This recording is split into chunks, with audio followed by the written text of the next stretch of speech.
देखो भाई, वेक्टर में अब तक हम लोगों ने लास्ट क्लास में देखा था meaning part.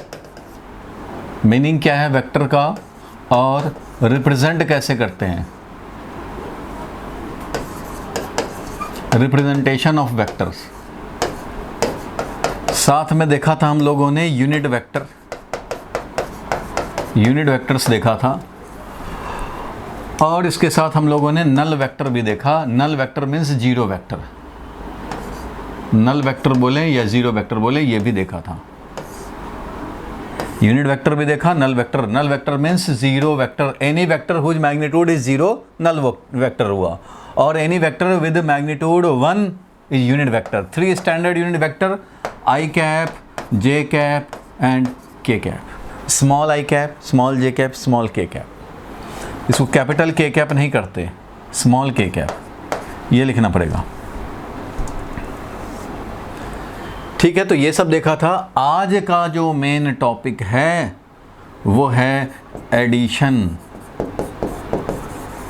Addition between two vectors. a plus B कैसे निकालेंगे, आज का क्लास इसी पे होने हैं। और ये जब हो जाएगा तो एक टॉपिक आएगा रिजॉल्विंग वेक्टर। जो लास्ट क्लास में कोई पूछा था ना भाई कि अगर हमारा एक्स एक्सिस की तरफ है 3 मैग्नीट्यूड का, तो आप उसको लिख दोगे 3i कैप। लास्ट क्लास सबका कवर्ड होना चाहिए। लास्ट क्लास का कंटिन्यूटी है, इसलिए अगर लास्ट क्लास वाला मिसिंग है तो आप नहीं समझ पाएंगे। 3i cap, only I cap बोलें तो वो यूनिट वेक्टर है। ओनली आई कैप ये यूनिट वेक्टर, ये 3i कैप हो गया 3 टाइम्स। और अगर y डायरेक्शन में मान लो, y डायरेक्शन में हमारा 5 वैल्यू का अगर कोई वेक्टर है, 5 वैल्यू का वेक्टर है, इस तरह से दिखाएंगे भाई। क्यों, यूनिट वेक्टर था इधर j कैप, फिर इधर हो गया 2j cap, 3j cap, 4j cap, और इस तरह से ये 5j। तो ये पूरा वेक्टर हो गया, वो हो गया 5j कैप का। तो इसको बोला हमने 5j कैप।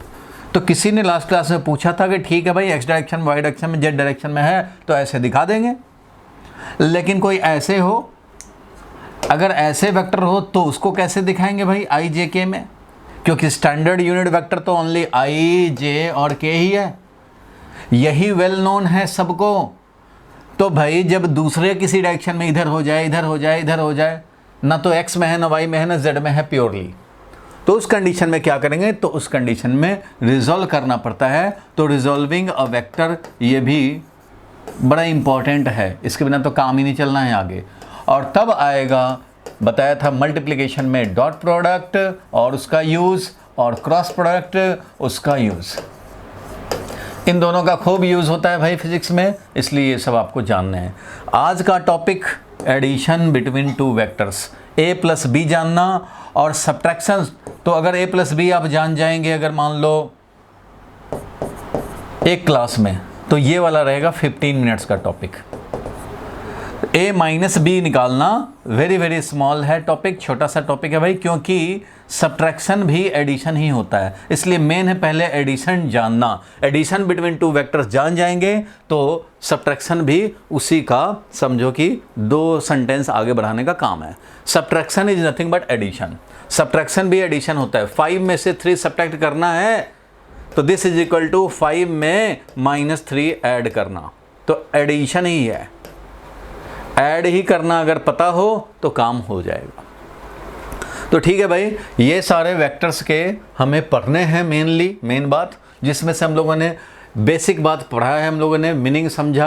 वेक्टर किसको बोलेंगे, जिसको मैग्नीट्यूड, डायरेक्शन साथ साथ बिहेवियर भी हो। Behaviour means vector rules of algebra जो है, वेक्टर अलजेब्रा के जो भी रूल्स हैं वो सब फॉलो हो। a प्लस बी जिस तरह से होता है भाई उसी तरह से हो, वेक्टर का एडिशन जैसा होता हो वैसे हो। और वेक्टर को ऐड करने के हम लोगों के पास 3 रूल हैं जो आज जानेंगे। वो 3 रूल क्या क्या है भाई, तो एक है ट्रायंगल लॉ, एक है पैरेललोग्राम लॉ और एक है polygon law.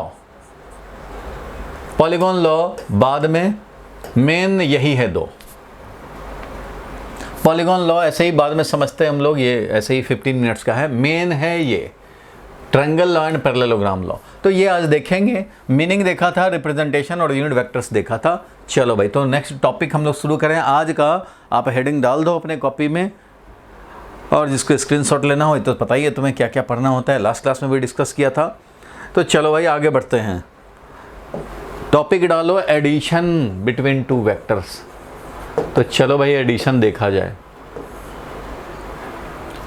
a plus B निकालना समझेंगे। a प्लस बी मिल करके अगर रिजल्टेंट हुआ, जिस तरह से 2 + 3 मिल करके 5 होता है, इट मीन्स ये वाला और ये वाला दोनों मिला करके अगर देखा जाए तो वो ये अकेले हैं, इक्विवेलेंट, सिंगल इक्विवेलेंट।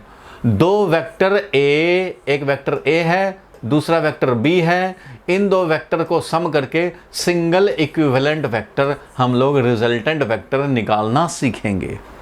ठीक है भाई, तो हेडिंग डाल दिया। हाँ बोलो, क्या कह रहे हो?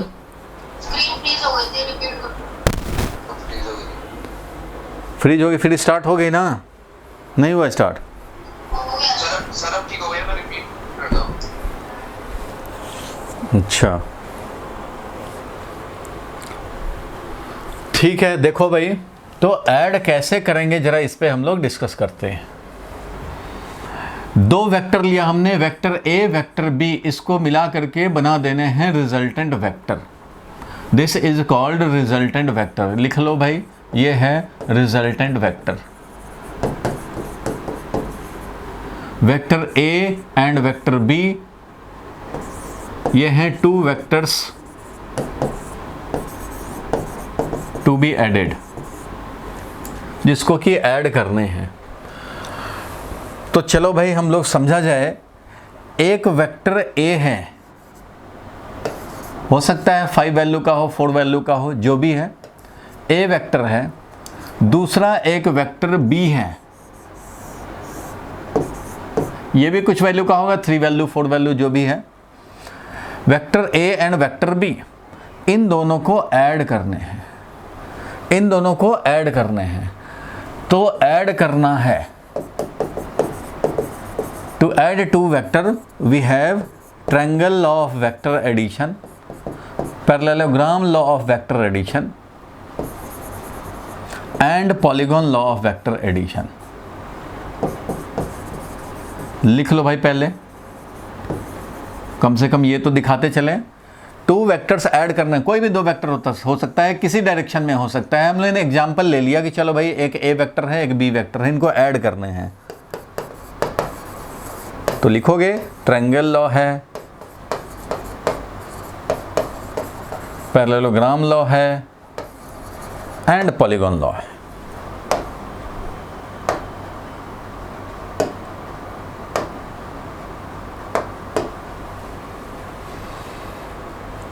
जिसमें से हम लोग अभी देखेंगे triangle law and parallelogram law. ये दो को पहले देखने पड़ेंगे। तो ठीक है भाई, इन तीन लॉज में से सबसे पहले देखा जाए ट्रायंगल लॉ। तो ट्रायंगल लॉ में याद रखना है हेड टेल का मैचिंग। ये क्या है अभी नहीं समझ में आएगा, अभी डिस्कस करूंगा, खाली आप बस नोट कर लो हेड टेल मैचिंग। और इसमें होता है head to head, head to head matching और tail to tail matching.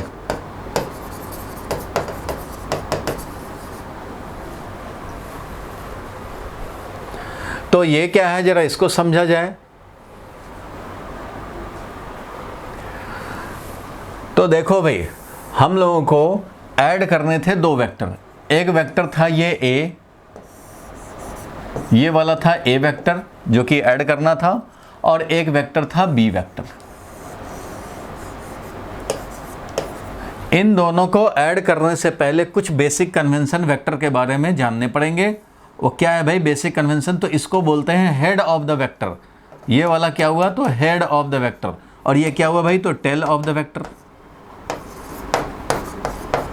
Head of vector and tail of vector. ठीक है भाई। Length of the vector proportional to magnitude of the quantity. For example ये force है तो force का magnitude के proportional होगा। लास्ट क्लास में बताया था length of arrow is taken proportional to magnitude of the quantity. जो भी क्वांटिटी, फोर्स है, वेलोसिटी है, डिस्प्लेसमेंट है, जो भी है। ठीक है भाई, यहाँ तक क्लियर है। और देखेंगे हम लोग तो हेड और टेल है ये इस तरह से। अब कभी हेड हेड मैचिंग करना हो दो वेक्टर का, टेल टेल मैचिंग करना हो, तो ये समझ में आना चाहिए हेड ऑफ वेक्टर। तो अब देखो, ये एक वेक्टर अगर है 3 वैल्यू का और ये मान लो नॉर्थ डायरेक्शन में है, सपोज करो कि this vector is along north direction, तो आप बताएं कि ये वाला वेक्टर ये कितने वैल्यू का है, ये वाला वेक्टर कितने वैल्यू का है और ये किस डायरेक्शन में है? बोलो भाई, ये वाला कितने वैल्यू का है और किस डायरेक्शन में है? ये वाला 3 वैल्यू का है, 3 मैग्नीट्यूड का है। ये मान लो ए वेक्टर है जो कि 3 मैग्नीट्यूड का है और ये नॉर्थ की तरफ है, तो इसको क्या बोलेंगे? तो ये भी 3 वैल्यू का ही है और ये भी नॉर्थ डायरेक्शन में है, यानी कि ये भी वेक्टर ए ही है। कोई एक वेक्टर जो 3 वैल्यू का नॉर्थ डायरेक्शन में है, कोई दूसरा वेक्टर ले लिया 3 वैल्यू का ही नॉर्थ डायरेक्शन में, तो ये भी ए ही वेक्टर है। फॉर एग्जांपल मान लो ये एक्स एक्सिस है, इधर वाई एक्सिस है, इधर जेड एक्सिस है, X axis, Y axis, Z axis इस तरह से है मान लो। तो ठीक है भाई, अगर ये वाला वेक्टर हम लोग समझते हैं कि ये 2i कैप है, 2i कैप मतलब 2 वैल्यू का है और x डायरेक्शन में है। अरे भाई, तो ये भी तो 2i कैप होगा, ये भी तो 2 वैल्यू का है और x डायरेक्शन में है, ये भी 2i कैप होगा। ये वाला भी 2i कैप होगा भाई, होगा। ये वाला भी 2i कैप होगा, बिल्कुल होगा भाई, ये भी 2i कैप हो जाएगा। और ये वैल्यू क्या हो जाएगा भाई? तो ये वाला -2i कैप हो जाएगा, याद है ना लास्ट क्लास वाला, ये -2i कैप हो गया। ठीक है भाई, ये वाला, लेकिन ये वाला 2 वैल्यू का तो है बट डायरेक्शन हमारा एक्स एक्सिस के अलॉन्ग नहीं है, इसलिए ये 2i कैप नहीं है। This is not equal to 2i cap. तो ये बात तो खैर समझते हो आप। एनी वेक्टर, कंक्लूजन क्या है इस डिस्कशन का? मैं ये कहना चाह रहा हूं कि कोई एक वेक्टर, मान लो ये पेन वाला वेक्टर है, 3 वैल्यू का नॉर्थ डायरेक्शन में है, तो भाई इस पेन को अगर मैं यहाँ से उठा के यहाँ ले आऊँ तब भी ये 3 नॉर्थ की तरफ है, 3 नॉर्थ की तरफ है, 3 नॉर्थ की तरफ है, 3 नॉर्थ की तरफ है, 3 नॉर्थ की तरफ है, 3 नॉर्थ की तरफ है, 3 नॉर्थ, 3 नॉर्थ, 3 नॉर्थ, 3 नॉर्थ, ऐसे है।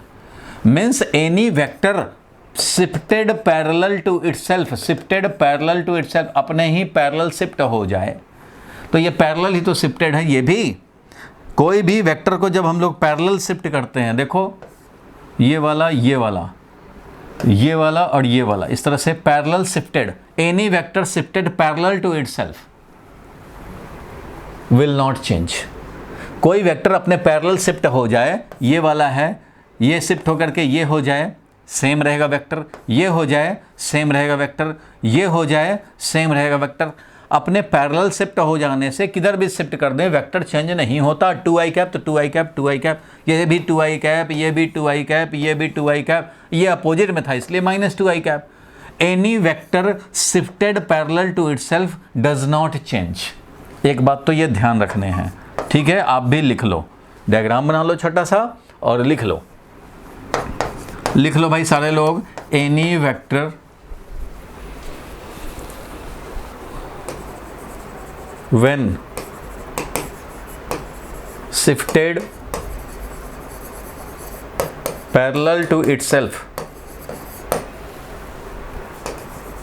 Excuse me sir. बोलो। सर जैसे ये हमें पैरेलल तब पता चलेगा ना अगर वो डायरेक्शन भी सेम दे दे कि वो नॉर्थ डायरेक्शन में तो दूसरा वेक्टर भी नॉर्थ डायरेक्शन में है। बिल्कुल। तो सर उसका मैग्नीट्यूड तो चेंज हो सकता है, भले वो पैरेलल हो, छोटा बड़ा तो हो सकता है। छोटा बड़ा होगा तो इक्वल नहीं होगा, फिर वो सेम वेक्टर नहीं रह जाएगा। 2i cap is not equal to 4i cap. ये 4i कैप है, ये 2i कैप है। मान लो ये वेक्टर a है, ये वेक्टर b है, तो हम लोग a is not equal to b यहाँ लिखेंगे, क्योंकि एक 4i कैप है और एक 2i कैप है, तो दोनों सेम नहीं है, दोनों डायरेक्शन में सेम है, वैल्यू में सेम है नहीं है, इसलिए ये दोनों अलग अलग हो जाएंगे। लेकिन ये 2i cap, 2i cap, 2i cap, ये सब इक्वल वेक्टर होंगे। उसका भी मैं लिख देता हूँ। फिलहाल तो यह है कि डायरेक्शन खाली सेम होने से वेक्टर सेम नहीं हो जाएंगे, इसलिए तो मैंने लिखवाया any vector when shifted parallel to itself. Parallel to itself मतलब वो वेक्टर ही शिफ्ट करने हैं पैरेलल टू इटसेल्फ, चाहे इधर जाएं इधर जाएं इधर जाएं कहीं भी जाएं, बट वो वेक्टर शिफ्ट करें तो मैग्नीट्यूड भी सेम रहे, डायरेक्शन भी सेम रहे, तो डज नॉट चेंज। ठीक है, लेकिन यहाँ क्या है, ये पैरेलल तो शिफ्ट है, लेकिन ये पैरेलल शिफ्ट खाली नहीं है, इसी को शिफ्ट नहीं किया गया है, इसी को शिफ्ट करता तो मैग्नीट्यूड भी सेम रहता, मैग्नीट्यूड सेम नहीं है इसलिए ये अलग हो गया, ये दोनों अलग हो गए। अगर मैं ऐसे बोलूं कि ये वाला वेक्टर मान लो a डैश है और ये वाला वेक्टर b डैश है, दोनों का वैल्यू मान लो यहाँ 3 है, ये भी 3 है, तो जब दोनों का वैल्यू और डायरेक्शन भी देख रहे हो कि सेम ही है, तो इस कंडीशन में बोलेंगे कि a dash vector is equal to b dash vector. तो ये ऐसा हम लोग बोल सकते हैं, means 2 vectors are said to be equal if they have same magnitude and same direction. यहाँ लिख दे रहा हूँ मैं, 2 vectors are said to be equal if both have, फटाफट लिखते जाओ भाई, both have same magnitude and same direction, तो वो सेम हो जाएंगे। यहां पे हम लोग बोल सकते हैं a dash vector is equal to b dash vector, लेकिन यहाँ पे ऐसा हम लोग नहीं बोल पाएंगे। यहाँ पे एक हमारा 2i कैप है, दूसरा 4i कैप है, तो a is not equal to b। Parallel जरूर है बट इक्वल नहीं है।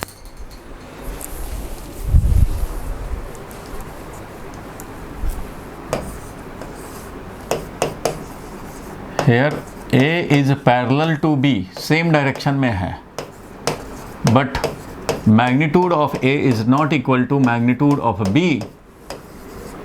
This implies A vector is not equal to B vector. इसमें देख रहे हो भाई कि दोनों, एक 2i कैप है एक 4i कैप है, सारे लोग जरा एक बार बोर्ड पे देखेंगे, एक 2i कैप है एक 4i कैप है, दोनों का डायरेक्शन सेम है।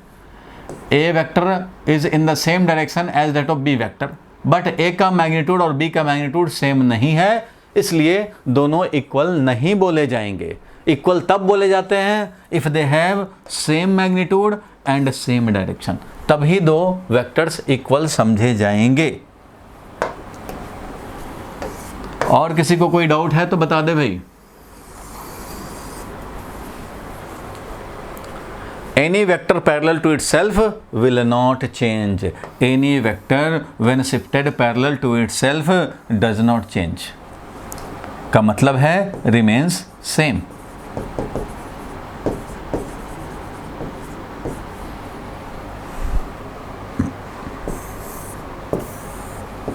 सर हम लोग 3 मीटर नॉर्थ को 3 जे कैप बोल सकते हैं ना? नॉर्थ अगर y एक्सिस की तरफ हुआ तो, अगर नॉर्थ हमारा y एक्सिस की तरफ लिया गया है तो हम लोग उसको 3j कैप लिख सकते हैं। सर नॉर्थ तो हमेशा ऊपर ही लिया जाता है। नॉर्थ लेने का कोई मतलब नहीं है, नॉर्थ कहीं भी लिया जा सकता है, किसी भी डायरेक्शन में ले सकते हैं। हाँ ठीक है कि डायग्राम में जो हम लोग इंडिया का मैप बनाते हैं तो जनरली हम लोग नॉर्थ ऊपर दिखाते हैं, साउथ दिखाते हैं, ईस्ट दिखाते हैं। जो भी मैप बनाते हैं ना, जब पॉलिटिकल मैप बनाते हैं तो ये कन्वेंशन फॉलोड होता है। इसलिए इंडिया का मैप में देखते हो जम्मू कश्मीर इधर रहता है, ऐसा होता है ना, ऐसा होता है इंडिया का मैप, इस तरह का होता है। जम्मू कश्मीर इधर होता है भाई, खैर मुझे आता नहीं, लेकिन ये मैप बनाने में ये कन्वेंशन होता है। लेकिन अब फिजिक्स में मान लो हमें डील करने हों, रमेश खड़ा है, 6 डायरेक्शन होते हैं, 4 डायरेक्शन नहीं होते हैं, ये मत सोचना कि 4 ही डायरेक्शन होते हैं, 6 डायरेक्शन होते हैं। एक्स एक्सिस, वाई एक्सिस और जेड एक्सिस। ये समझो, एक्स एक्सिस में मान लो इधर मैं दिखा रहा हूँ ईस्ट, इधर दिखा रहा हूँ वेस्ट, इधर दिखा रहा हूँ नॉर्थ, इधर दिखा रहा हूँ साउथ। तो आप ऐसे पेज पे दिखाते हो, मैप पे, तो ऐसे ऊपर नॉर्थ दिखाते हो, इधर साउथ दिखाते हो, इधर ईस्ट दिखाते हो, इधर वेस्ट दिखाते हो, लेकिन वर्टिकली अपवर्ड और वर्टिकली डाउनवर्ड, ये भी तो 2 डायरेक्शन होते हैं, इसलिए 6 डायरेक्शन है। देखो राइटवर्ड लेफ्टवर्ड यानी ईस्ट वेस्ट अगर दिखाया एक्स एक्सिस पे और नॉर्थ साउथ दिखाया वाई एक्सिस पे, ये दोनों हॉरिजॉन्टल हैं, तो ये वर्टिकली जेड एक्सिस, ये इधर हमारा के कैप हो जाएगा और इधर हमारा माइनस के कैप हो जाएगा। तो ये हॉरिजॉन्टल प्लेन हमने दिखाया।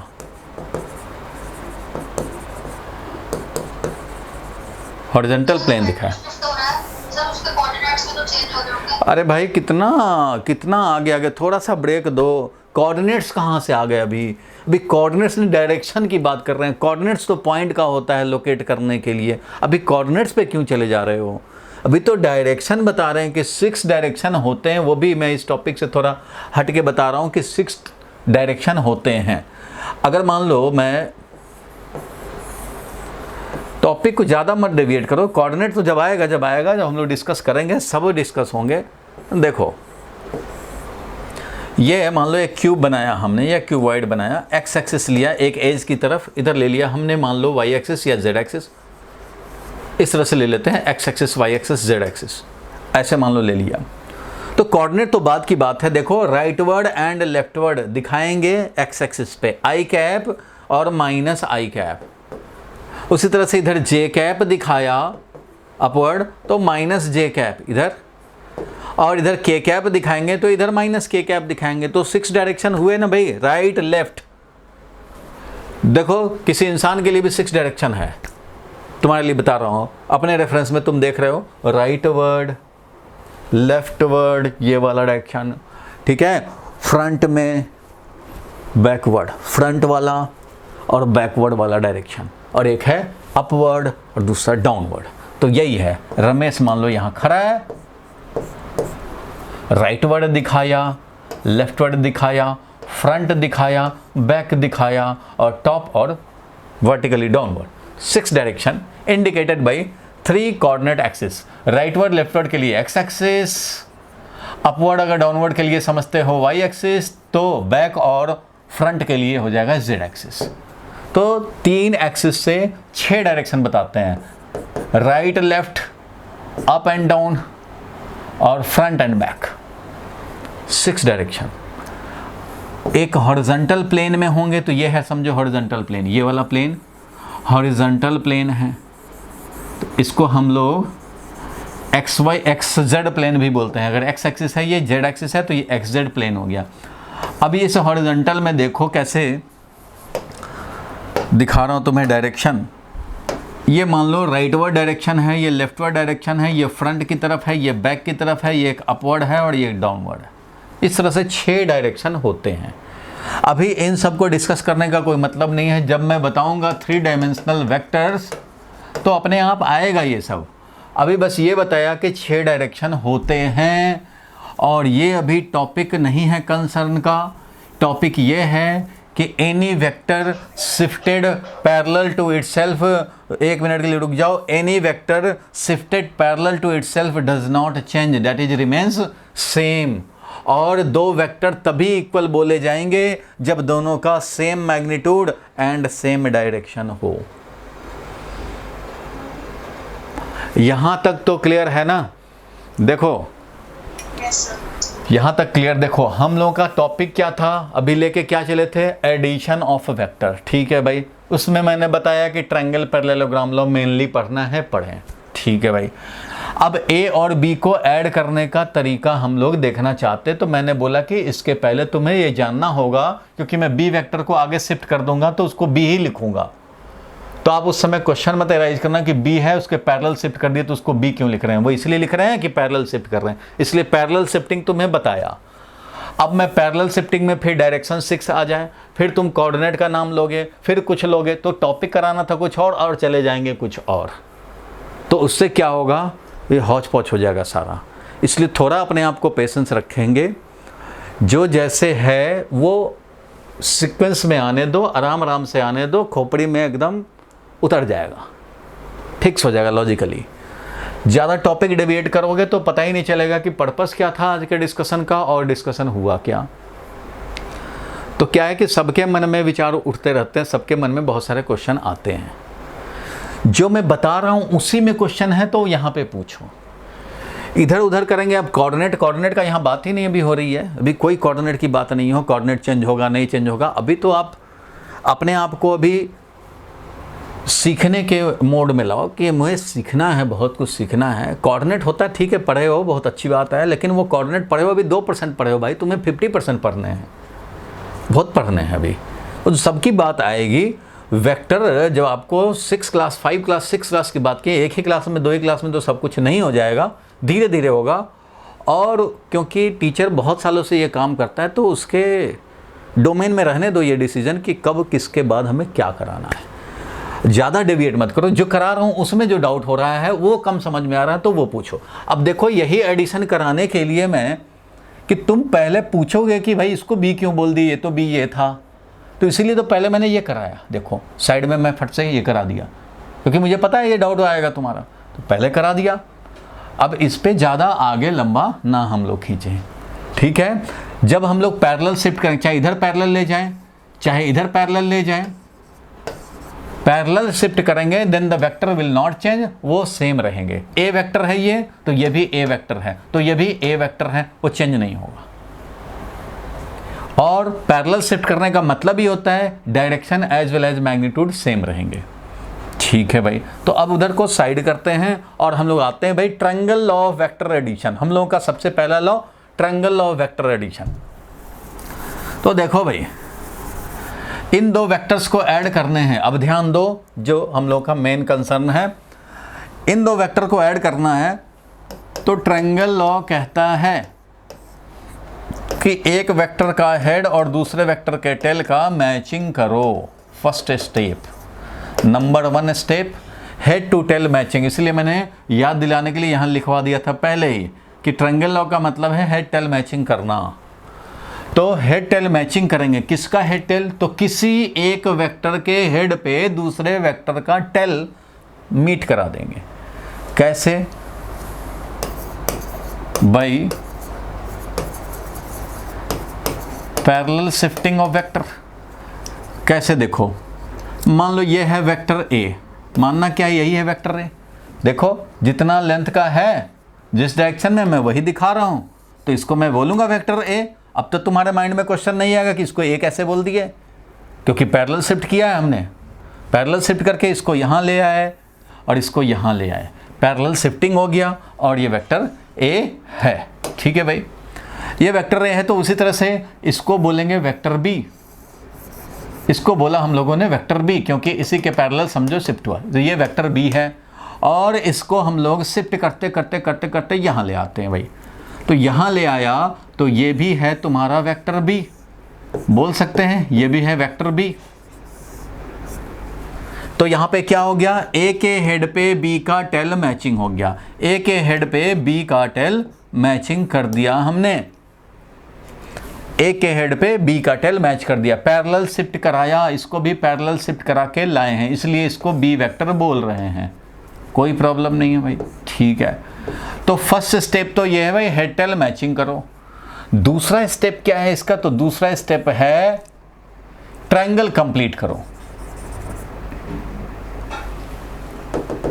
एक ही बार लिख देता हूं। दूसरा स्टेप ये है रिजल्टेंट इज। दूसरे ही स्टेप में तुम्हें रिजल्टेंट मिल जाएगा। रिजल्टेंट इज द, ध्यान से समझते चलना, triangle completing side. Triangle completing side is the resultant. मैं यहां दिखा रहा हूं रिजल्टेंट। चलो भाई रिजल्टेंट मैं यहां दिखा रहा हूं, ये है रिजल्टेंट, ट्रायंगल कंप्लीट करने वाला। तो हेड टेल मैचिंग किया और ये ट्रायंगल को कंप्लीट कर देगा, तो यही है रिजल्टेंट ए प्लस बी। ट्रायंगल लॉ यही कहता है भाई हेड टेल मैचिंग कराओ। जिन दो वेक्टर को ऐड करना था, किसी एक, कोई भी एक, चाहे बी ले लो चाहे ए ले लो, ए के हेड पे बी का टेल रख दें या बी के हेड पे ए का टेल रख दें और उसके बाद ट्रायंगल कंप्लीट करो। और ट्रायंगल कंप्लीट करने वाला जो साइड है यही रिजल्टेंट है, यही रिजल्टेंट है, ए प्लस बी है। आप सोचेंगे आपने बोला कि ए पे बी का टेल मैच कराया, और मैं ये भी बोल रहा हूँ चाहे तो तुम बी के हेड पे ए का टेल मैच कराओ, बात एक ही होगा, रिजल्टेंट वही मिलेगा। कैसे? कोई सोचेगा नहीं मैं ए के हेड पे बी का टेल नहीं है, मैं बी के हेड पे ए का टेल रखूँगा, रख लो भाई। तो बी के हेड पे अगर ए का टेल रखना चाहते हो तो ठीक है, मैं बी वेक्टर रखूँगा पहले, बी वेक्टर है ये, चलो भाई ये बी वेक्टर है। ए वेक्टर तो ए वेक्टर है ये वाला भैया ए वेक्टर, ये है ए वेक्टर। तो देखो बी के हेड पे ए का टेल हमने रख दिया। अब क्या करना है? तो भाई ट्रायंगल कंप्लीट करना है, तो ट्रायंगल कंप्लीट किया जाए। तो ट्रायंगल कंप्लीटिंग साइड, तो ट्रायंगल मैं कंप्लीट करता हूँ इससे, ये वेक्टर जो हो गया वो हो गया ट्रायंगल कंप्लीटिंग साइड। तो this will be the resultant vector, यही हमारा क्या हो जाएगा? रिजल्टेंट वेक्टर हो जाएगा। तो ये रिजल्टेंट वेक्टर हो गया vector A plus vector B. अब बोलो ये रिजल्टेंट सेम ही तो है, अगर ये 5 वैल्यू का है तो ये भी तो 5 वैल्यू का है, उसी डायरेक्शन में है। तो तुम बी के हेड पे ए का टेल रखो या ए के हेड पे बी का टेल रखो, जो रिजल्टेंट मिलना है वही मिलेगा। मीन्स इससे कोई फर्क नहीं पड़ता कि तुम किसके हेड पे किसका टेल रख रहे हो, किसी एक वेक्टर के हेड पे दूसरे वेक्टर का टेल रख दो और उसका ट्रायंगल कंप्लीटिंग साइड वही होगा रिजल्टेंट। ये दोनों सेम ही हैं रिजल्टेंट। अब ये बात कुछ लोगों को मान लो हजम ना हो, अब कुछ लोगों को हजम नहीं हुआ है, बट वो बोल नहीं रहे हैं, वो इसलिए नहीं बोल रहे हैं कि मैंने थोड़ा बोला कि थोड़ा पेशेंस रखो। अच्छी बात है, पेशेंस रखोगे अपने आप आएगा, क्योंकि आपके माइंड में जितना क्वेश्चन आते हैं वो मुझे पता लगता रहता है। अब देखो आप में से जिसको भी ये हजम ना हो रहा हो कि यही रिजल्टेंट ये वाला है, तो मैं उसके लिए दिखाता हूँ। वेक्टर ए था, ये सारे लोग देख लो ध्यान से, ये वेक्टर ए था, same value same magnitude direction a vector. B vector ये था, चलो भाई ठीक है, बी वेक्टर ये था। इन दोनों को ऐड करना था, मैं ट्रायंगल लॉ से ऐड करना चाहता हूं। तो फर्स्ट स्टेप है हेड टेल मैचिंग करना। मैंने बोला कि किसी के हेड पे किसी का टेल रख लो, ठीक है भाई। पहले ए के हेड पे बी का टेल रख के दिखाते हैं। ये ए है और ए के हेड पे हमने बी का टेल रखा,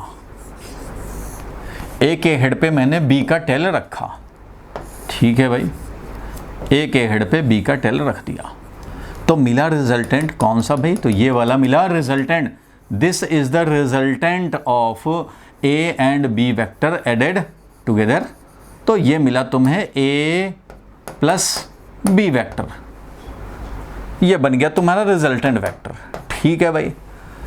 ये तो ए के हेड पे बी का टेल मैचिंग किया, ए के हेड पे बी का टेल मैचिंग किया। अब कुछ लोग बोलेंगे नहीं नहीं ऐसा हमने कर दिया, ए के हेड पे बी का टेल, मैं तो बी के हेड पे ए का टेल रखता।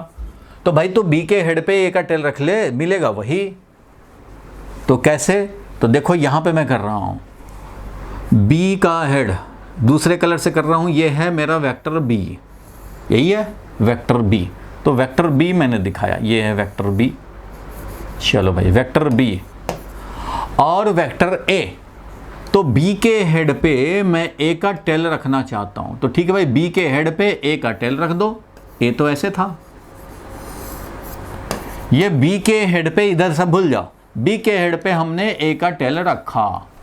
अब क्या करेंगे भाई? तो बी के हेड पे ए का टेल रख दिया है, अब हमें ट्रायंगल कंप्लीट करना है। तो ये है बी वेक्टर, ये है ए वेक्टर, ट्रायंगल कंप्लीट करेंगे तो भाई ये बन गया रिजल्टेंट। यही तो रिजल्टेंट है, चाहे ए के हेड पे बी का टेल करो यही रिजल्टेंट, बी के हेड पे ए का टेल रखो यही रिजल्टेंट, दोनों रिजल्टेंट सेम है। इसलिए बोल सकते हो A plus B is equal to B plus A, ऐसे भी बोल सकते हैं। मीन्स किस में किसको ऐड किया जा रहा है कोई फर्क नहीं पड़ता, सेम रिजल्टेंट मिलेंगे, सेम रिजल्टेंट मिलेंगे। मैंने बताया था सबसे पहला हेड टेल मैचिंग कराओ, और हेड टेल मैचिंग करके और फिर हम लोग resultant is the triangle completing side. तो वेक्टर ए था, वेक्टर बी था, दो वेक्टर थे भाई, vector A and vector B. इन दोनों को ऐड करना था, सारे लोग ध्यान से सुन लो।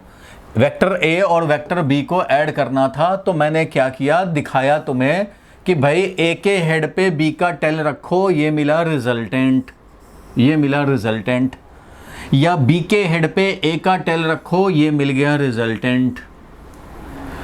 तो कुछ लोगों को लगा होगा ये अलग रिजल्टेंट है, ये अलग, नहीं भाई, दोनों सेम रिजल्टेंट है, दोनों अलग अलग रिजल्टेंट नहीं है। ए पे बी को ऐड करो या बी पे ए को ऐड करो, एक ही रिजल्टेंट आएगा। उस बात को प्रूव करने के लिए मैंने इधर दिखाया एक diagram.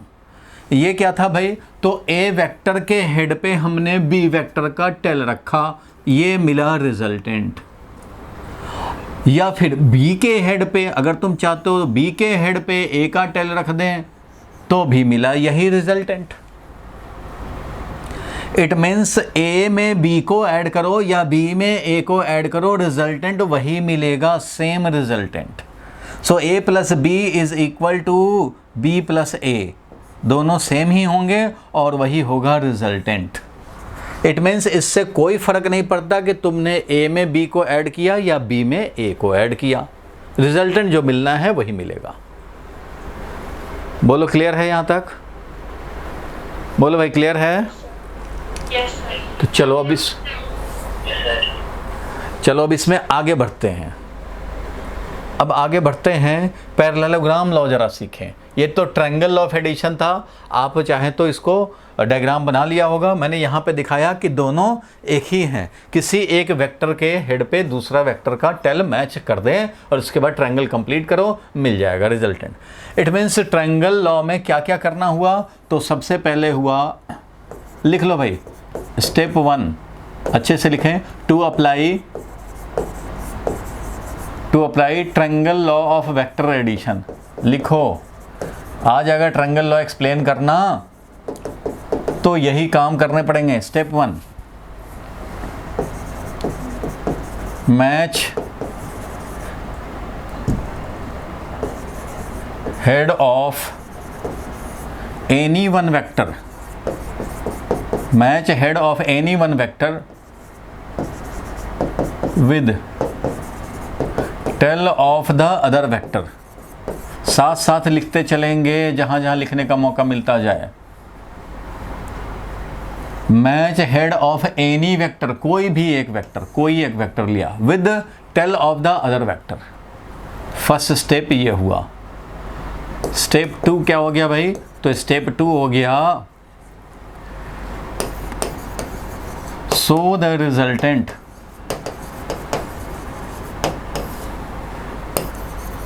by the triangle completing side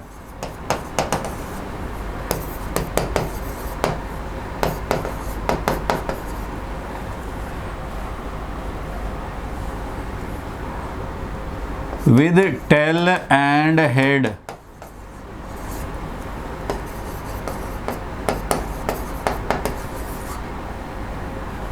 matching. इसका मतलब क्या हुआ वो समझेंगे। फर्स्ट स्टेप था कि चलो हेड किसी एक वेक्टर का लिया, बी का लोगे तो हेड, बी के हेड पे ए का टेल रख दिया, मैच करा दिया, रिजल्टेंट ये, और ए के हेड पे बी का टेल मैच करा दिया तो भी रिजल्टेंट यही। तो रिजल्टेंट में ध्यान क्या देना है कि triangle completing side is the resultant. जहाँ पे टेल है वहाँ पे रिजल्टेंट का भी टेल होगा, और जहाँ हेड है वहाँ रिजल्टेंट का भी हेड होगा। मतलब रिजल्टेंट जो शो करोगे ट्रायंगल कंप्लीटिंग साइड से, तो रिजल्टेंट का हेड से मैच करेगा और रिजल्टेंट का टेल से मैच करेगा। वो बात मैंने इंडिकेट किया है कि tail and head of resultant matching.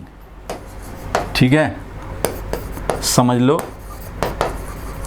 Resultant का हेड और टेल क्या करेंगे, मैचिंग करा के रखेंगे। मतलब रिजल्टेंट का हेड वही होगा जहां हेड है, और रिजल्टेंट का टेल वही होगा जहां टेल है।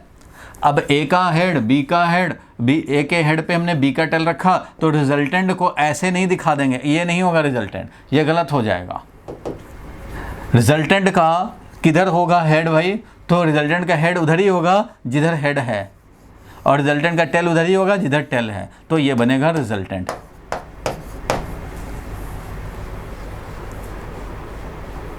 बोलो भाई, यहां तक क्लियर है?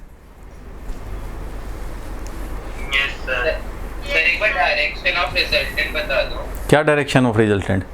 ट्रायंगल कंप्लीटिंग साइड को रिजल्टेंट बोलते हैं, और इसमें रिजल्टेंट में एरो किधर लगाएंगे भाई? तो जिधर दूसरा वेक्टर का एरो है। यहाँ टेल तो है नहीं, यहाँ हेड है, हेड है तो हेड दिखाएंगे, और यहाँ टेल है तो टेल दिखाएंगे रिजल्टेंट का। रिजल्टेंट तो ट्रायंगल कंप्लीटिंग साइड होगा। रिजल्टेंट तो ट्रायंगल, देखो बी है मान लो, ये है ए, तो भाई रिजल्टेंट तो ट्रायंगल कंप्लीटिंग साइड होगा, बट रिजल्टेंट का हेड किधर रखें? तो भाई जिधर हेड है उधर ही रखेंगे। देखो ये था बी वेक्टर, ये था ए वेक्टर, तो भाई यहाँ पे हेड है ना किसी वेक्टर का, ए वेक्टर का हेड है, तो रिजल्टेंट का भी हेड इधर ही रखेंगे, और यहाँ टेल है तो रिजल्टेंट का टेल इधर ही रखेंगे। एग्जाम्पल तुम समझो कि रमेश यहाँ घर से निकला, यहाँ गया गोलगप्पे खाए और इधर निकल गया, तो डिस्प्लेसमेंट क्या होगा? पहला डिस्प्लेसमेंट ये, सेकंड डिस्प्लेसमेंट ए, तो नेट डिस्प्लेसमेंट क्या होगा? तो नेट डिस्प्लेसमेंट ये होगा। तो यही तो है रिजल्टेंट। S1 प्लस S2 समझ लो ये है फर्स्ट डिस्प्लेसमेंट, ये समझ लो सेकंड डिस्प्लेसमेंट, और ये हो गया resultant displacement. S1 plus S2 is net displacement. तो नेट डिस्प्लेसमेंट का एरो किधर होगा भाई? जिधर पहुंचा है वहीं तो होगा जहां से स्टार्ट किया था। तो जहां टेल है वहीं पे रिजल्टेंट का भी टेल होगा, और जहां हेड है वहां रिजल्टेंट का भी हेड होगा। तो इस तरह से ट्रायंगल लॉ अप्लाई करके रिजल्टेंट निकाल सकते हैं। हेड टेल मैचिंग करना होता है, और triangle completing side is the resultant. Triangle law क्यों नाम रखा? क्योंकि ट्रायंगल कंप्लीट करने वाला साइड ही रिजल्टेंट बताता है। तो ये रिजल्टेंट है A प्लस बी। रिजल्टेंट का हेड वही, जहां हेड दिख रहा है वहां हेड लगा दो, जहां टेल दिख रहा है वहां टेल लगा दो। जहां हेड दिख रहा है वहीं हेड रहेगा रिजल्टेंट का, जहां टेल दिख रहा है रिजल्टेंट का टेल भी वहीं होगा। चलो ये तो हाइपोटेनियस कहाँ आ गया भाई? हाइपोटेनियस राइट एंगल ट्रायंगल में होता है। इतना तो बेसिक आइडिया रखो। देखो राइट एंगल में होता है ना हाइपोटेनियस। ये राइट एंगल ट्रायंगल थोड़ी है, ये कोई भी ट्रायंगल हो सकता है। ट्रायंगल दो साइड जब हैं तो मैं कह रहा हूं कि रिजल्टेंट है ट्रायंगल कंप्लीटिंग साइड, तो तीसरा साइड जो भी है वही रहेगा। अब मान लो ये एक ये वेक्टर है, एक ये वेक्टर है, तो ये है ट्रायंगल कंप्लीटिंग साइड, तो ये बनेगा रिजल्टेंट।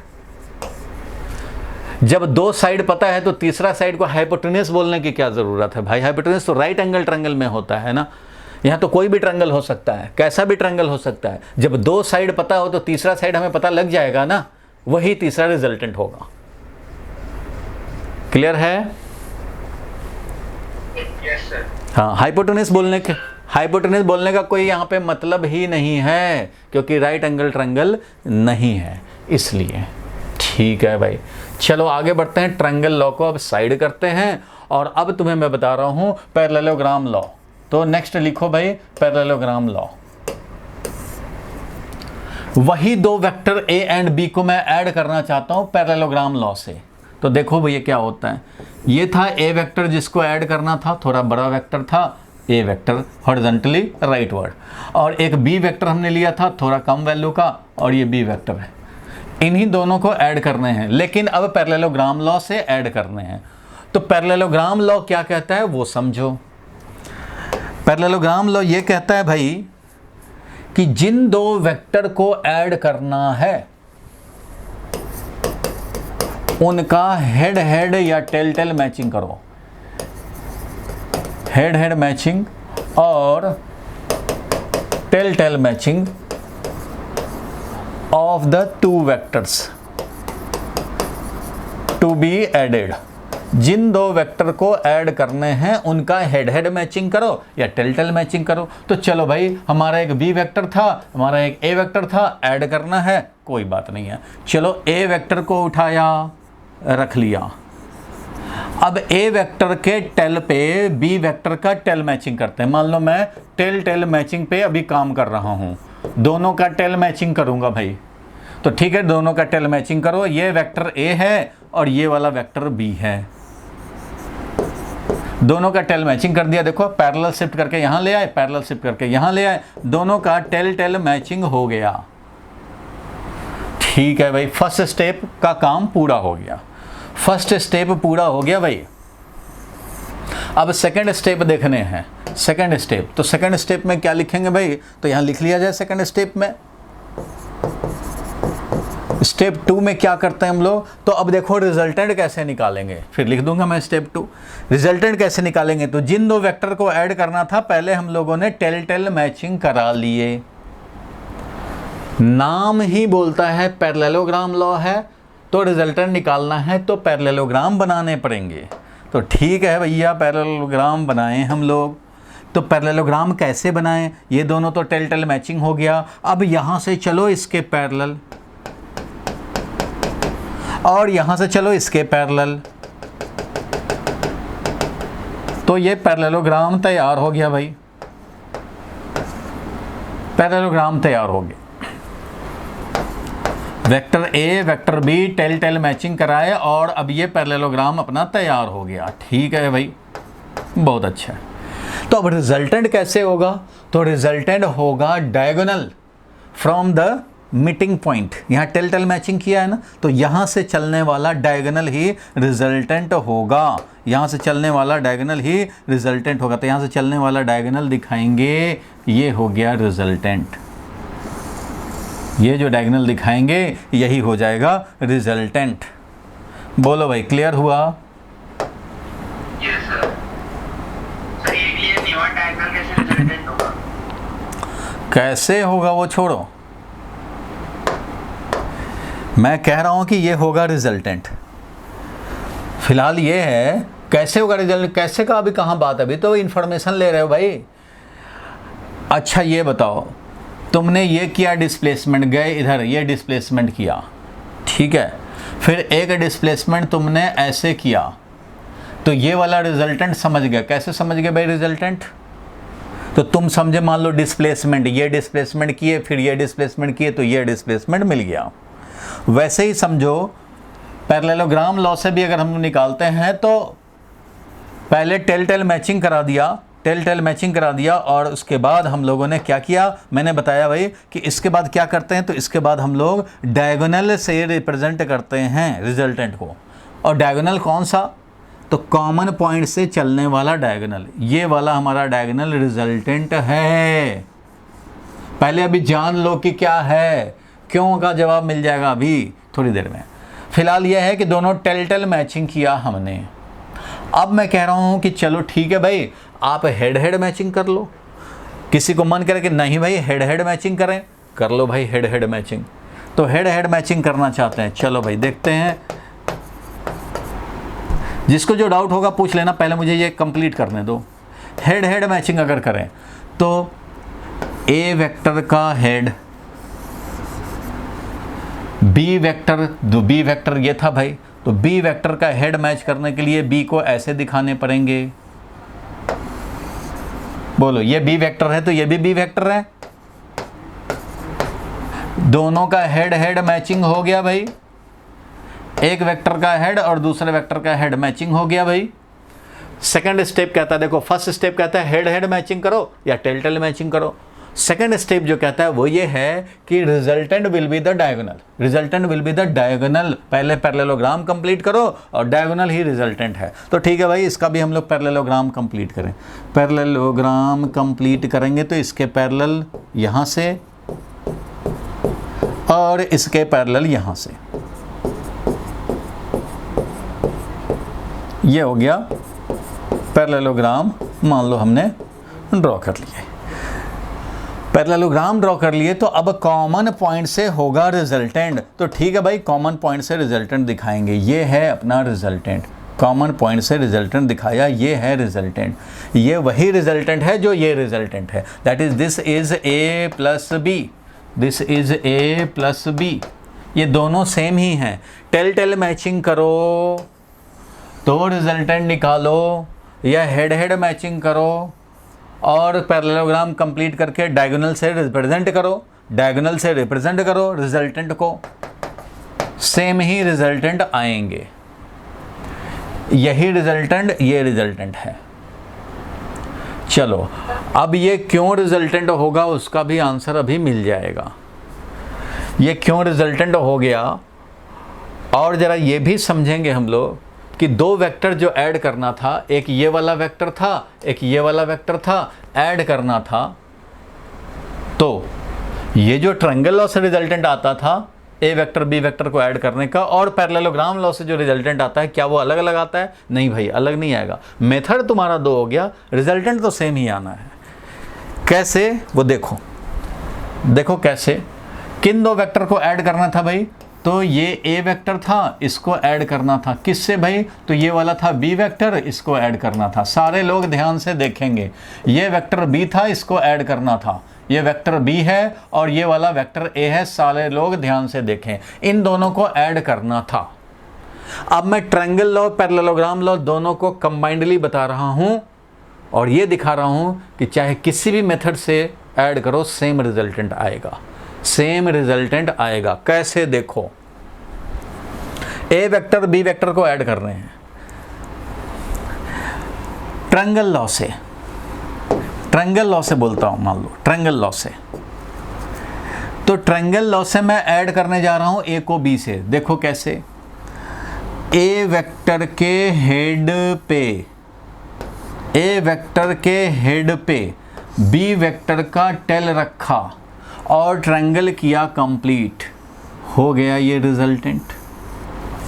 ए वेक्टर के हेड पे बी वेक्टर का टेल रखा, triangle completing side is the resultant. ठीक है भाई, अब फिर ट्रायंगल लॉ यूज कर रहे हैं। अब ए के हेड पे बी का नहीं रख करके बी के हेड पे ए का रखेंगे। बी वेक्टर के हेड पे ए वेक्टर का टेल रखा, बी वेक्टर के हेड पे ए वेक्टर का टेल रखा, ट्रायंगल किया कंप्लीट, ये हो गया रिजल्टेंट। ठीक है भाई। और अब जरा देखा जाए पैरेललोग्राम लॉ से, इन दोनों को ऐड कर रहे हैं। चलो भाई, टेल टेल मैचिंग करूंगा। ए का टेल बी का टेल मैच किया, बी का टेल ए का टेल मैच किया, पैरेललोग्राम बनाया, डॉट डॉट डॉट डॉट, और पैरेललोग्राम का रिजल्टेंट यही है हमारा, डायगोनल ही रिजल्टेंट। ए का टेल बी का टेल पैरेललोग्राम किया कंप्लीट, ये बना रिजल्टेंट डायगोनल। अब तुम्हें हेड हेड मैचिंग करना है तो ठीक है भाई, बी का हेड, ए का हेड और बी का हेड दोनों मैच करा दिए। मान लो हमने ए का हेड बी का हेड, ए का हेड बी का हेड मैच कराया, पैरेललोग्राम कंप्लीट किया, ये डायगोनल ही रिजल्टेंट है। सर आपकी वॉइस और वीडियो गायब हुई थी जाने से भी। कोई बात नहीं, फिर से देख लो। मैं कह रहा हूँ कि अगर दोनों का पैरेललोग्राम लॉ से करते हैं, अगर टेल टेल मैचिंग करते हैं, तो देखो A vector B vector tail tail matching किया, टेल टेल मैचिंग किया ए वेक्टर और बी वेक्टर, तो पैरेललोग्राम कंप्लीट किया और ये बना रिजल्टेंट। और अगर हम लोग चाहें कि टेल टेल मैचिंग नहीं भाई, हेड हेड मैचिंग करो, तो कर लो भाई। ए का हेड बी का हेड मैच किया, ए का हेड बी का हेड मैच किया, पैरेललोग्राम कंप्लीट किया, रिजल्टेंट ये डायगोनल। ट्रायंगल लॉ से देखोगे तो, ट्रायंगल लॉ से देखोगे तो ए का हेड बी का टेल मैच कराया, ए के हेड पे बी का टेल मैच कराया, ये बना resultant, triangle completing side. B के हेड पे ए का टेल मैच कराएंगे तो ये है triangle completing side, resultant. Parallelogram law लगाओगे, tail tail matching, parallelogram complete किया, रिजल्टेंट। हेड हेड मैचिंग करना है, बी का हेड ए का हेड मैच कराया और पैरेललोग्राम कंप्लीट किया, डायगोनल इज रिजल्टेंट। तो देख रहे हो, सब तो सेम ही रिजल्ट दे रहे हैं। ट्रायंगल लॉ से देखोगे तब भी ए के हेड पे बी का टेल रखा, रिजल्टेंट मिला ये। बी के हेड पे ए का टेल रखा, रिजल्टेंट मिला यही। पैरेललोग्राम लॉ, ए का टेल और बी का टेल, ए का टेल बी का टेल, पैरेललोग्राम कंप्लीट किया, ये बना डायगोनल रिजल्टेंट। ए का हेड बी का हेड और पैरेललोग्राम कंप्लीट किया, डायगोनल बना रिजल्टेंट। सब तो यही रिजल्टेंट दा रहा है, चाहे ट्रायंगल लॉ से अप्लाई करो या पैरेललोग्राम लॉ अप्लाई करो, जो रिजल्टेंट आना है वही आना है। अब ये रिजल्टेंट कितना आना है वो एक अलग टॉपिक है, उसके लिए फॉर्मूला डेराइव करने हैं। बट यहाँ पे हम लोग प्लॉट करके देख सकते हैं कि ट्रायंगल लॉ का जो रिजल्टेंट आता है वही पैरेललोग्राम लॉ से भी रिजल्टेंट आता है। फिर से एक बार दिखा रहा हूं, ए के हेड पे बी का टेल रखा तो triangle completing side resultant, B के हेड पे ए का टेल रखा तो भी ट्रायंगल कंप्लीटिंग साइड रिजल्टेंट। अब पैरेललोग्राम लॉ, ए का टेल, ये बी का टेल और ए का टेल दोनों मैच कराया, पैरेललोग्राम कंप्लीट किया, डायगोनल इज द रिजल्टेंट। और अगर हम लोग हेड हेड मैच कराएं तो ए का हेड, बी का हेड, ए का हेड, बी का हेड, पैरेललोग्राम कंप्लीट करो, डायगोनल इज द रिजल्टेंट। तो सारे रिजल्टेंट सेम ही देंगे, चाहे ट्रायंगल लॉ अप्लाई करो या पैरेललोग्राम लॉ अप्लाई करो, रिजल्टेंट विल रिमेन सेम। बोलो ये बात क्लियर हुआ? Yes, sir. बोलो भाई ये बात तो क्लियर है। Yes sir. अब बस इसका रिजल्टेंट वैल्यू निकालना रह गया कि इसका रिजल्टेंट आएगा कितना, वो अलग चीज है, वो तो मैं अभी डिराइव करूंगा। लेकिन आपको क्या लगता है कि मैं 2 ही पढ़ा करके छोड़ दूंगा आपको? आएगा भाई तीसरा, 3 वेक्टर, 4 वेक्टर, आप 10 वेक्टर ऐड करो। पॉलीगॉन लॉ है उसके लिए, 10 वेक्टर ऐड करो, तुम 50 वेक्टर ऐड करो।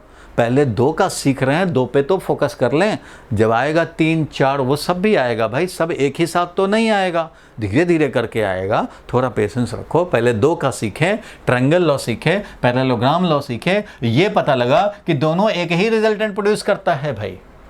इतना तो क्लियर हुआ कि एक ही रिजल्टेंट दोनों प्रोड्यूस करता है। थोड़ा पेशेंस रखो तुम, थोड़ा मैं रखूं, आराम से सारा कुछ क्लियर होगा। कोई भी चीज़ ऐसा छोड़ के नहीं चले जाएंगे, सब सीखेंगे, ठीक है।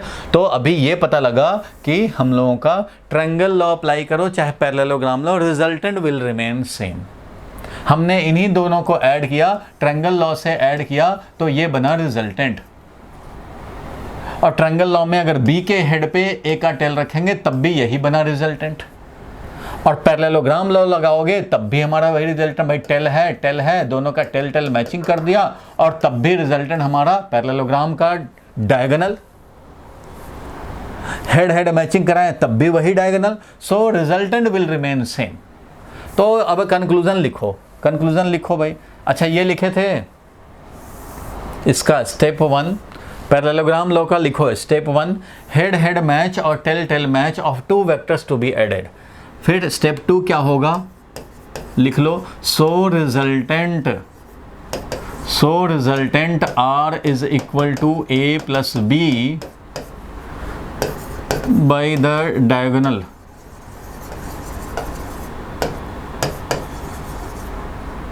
from the common meeting point। अगर हेड हेड मैचिंग कराए हो तो वो भी टेल टेल मैचिंग कराओ, कॉमन मीटिंग पॉइंट से जो डायगोनल चल रहा है वही हमारा रिजल्टेंट होगा। ये पैरेललोग्राम लॉ को पैरेललोग्राम लॉ को अप्लाई करने के लिए ये 2 स्टेप फॉलो करने पड़ेंगे। अब ये समझ में आ गया होगा कि टेल टेल मैचिंग करो चाहे हेड हेड मैचिंग करो, बात वही रहेगी। रिजल्टेंट दिखाओ पैरेललोग्राम का, वो मिल जाएगा। तो इसके करस्पॉन्डिंग हमने डायग्राम दिखा दिया। बोलो क्लियर है यहां तक? सर अलग अलग लॉ के बजाय जब वो सेम ही आने दो। भाई खोपड़ी में मेथड अलग अलग किसी के सेट हो जाते हैं, कभी ट्रायंगल लॉ ज़्यादा सूटेबल हो जाता है, कभी पैरेललोग्राम लॉ सूटेबल हो जाता है। मतलब ये कहने का है कि कभी तुम्हारा मान लो ऐड करना है, एक ये फोर्स लगाए एक ये फोर्स लगाए, अब कोई पूछे कि भाई रिजल्टेंट किधर होगा, तो तुम्हारे माइंड में यहाँ क्या स्ट्राइक करेगा? जब एक फोर्स, एक 5 स्टार पे इसने भी फोर्स लगाया इसने भी फोर्स लगाया, अब रिजल्टेंट किधर होगा भाई? तो फोर्स एक वेक्टर है, तो भाई पैरेललोग्राम यहाँ पे बना दोगे फटाफट और बोलोगे ये है रिजल्टेंट, तो इसका मतलब 5 स्टार इधर भागेगा। अब एक मान लो यहाँ पे टेबल है, इसको रमेश अपनी तरफ पुल कर रहा है कि मैं अपनी तरफ रखूंगा, सुरेश इधर कर रहा है, तो जाएगा किधर टेबल? जिधर रिजल्टेंट होगा इन दोनों फोर्स का। तो इन दोनों फोर्स का रिजल्टेंट कैसे? जब हमारा टेल मैचिंग दिख रहा है यहाँ पे, तो क्या करोगे? तो पैरेललोग्राम कंप्लीट करोगे, बोल दोगे ये है रिजल्टेंट। तो जैसा सिचुएशन होगा माइंड में अपने आप स्ट्राइक करेगा कि किससे सोचें। अब तुम डिस्प्लेसमेंट कर रहे हो, अच्छा भाई घर से निकले गोलगप्पे खाए, ये हुआ डिस्प्लेसमेंट पहला वाला, और गोलगप्पे से मन नहीं बढ़ा, चले गए रसमलाई खाने यहाँ से निकल के। अच्छा भाई अब बोले कोई कि रिजल्टेंट डिस्प्लेसमेंट बता दो भाई, तो S1 ये था S2 ये था, तो तुम्हारे माइंड में क्या स्ट्राइक करेगा भाई कि एक का हेड और टेल मैचिंग में ये है डिस्प्लेसमेंट। अब थोड़ी ना तुम इसको लेकर के यहाँ शिफ्ट करोगे और फिर बोलोगे पैरेललोग्राम में कंप्लीट करूँगा क्योंकि पैरेललोग्राम लॉ पढ़ा है मैंने, तब रिजल्टेंट बताऊँगा। तो भाई जब जैसा सिचुएशन होता है माइंड उस हिसाब से कर लेता है, और रिजल्ट तो सेम ही आने हैं। तो आपको क्या है, आपको जो मन करे वो अप्लाई करो। कंडीशन ये है पैरेललोग्राम लॉ अप्लाई करना है तो हेड हेड मैचिंग या टेल मैचिंग, और पैरेललोग्राम कंप्लीट करो। हेड हेड मैच कराओ चाहे टेल मैच कराओ और पैरेललोग्राम कंप्लीट करो, रिजल्टेंट डायगोनल। ट्रायंगल लॉ से करने हैं तो head to tail matching, triangle completing side resultant. जो माइंड में आए अप्लाई कर सकते हो, बट लॉजिकली जो है वैसे ही अप्लाई करने पड़ेंगे। ठीक है, तो लिखो भाई कंक्लूजन। कंक्लूजन लिखो, क्या कह रहे हो? क्या कह, तुम्हारा आवाज नहीं साफ आ रहा है भाई।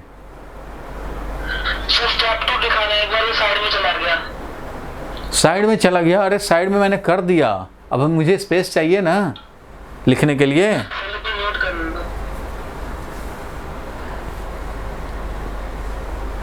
स्क्रीनशॉट ले ले।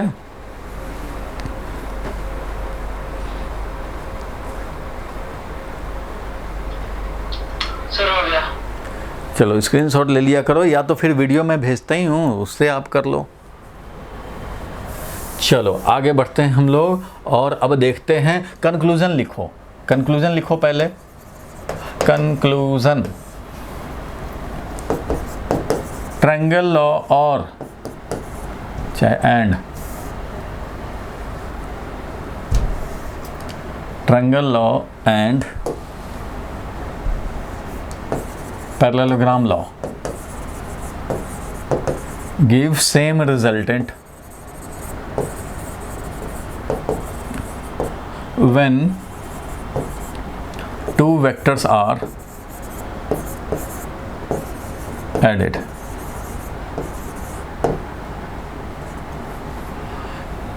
ठीक है, सेम रिजल्टेंट देता है a plus B, parallelogram law से किया तो diagonal of the parallelogram is the resultant. Triangle law से करेंगे तो a का हेड बी का टेल मैचिंग कराया और ट्रायंगल कंप्लीटिंग साइड रिजल्टेंट। इस रिजल्टेंट का वैल्यू अब निकालना है, ये रिजल्टेंट निकालना चाहते हैं। तो नेक्स्ट टॉपिक हो जाएगा तुम्हारा फाइंडिंग रिजल्टेंट। लिखो भाई, finding resultant of two vectors.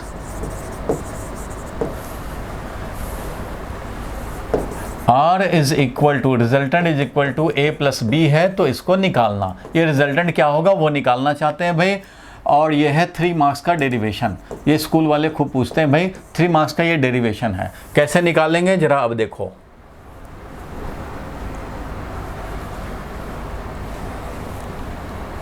Resultant निकालने के लिए डायग्राम बनाएंगे। देखो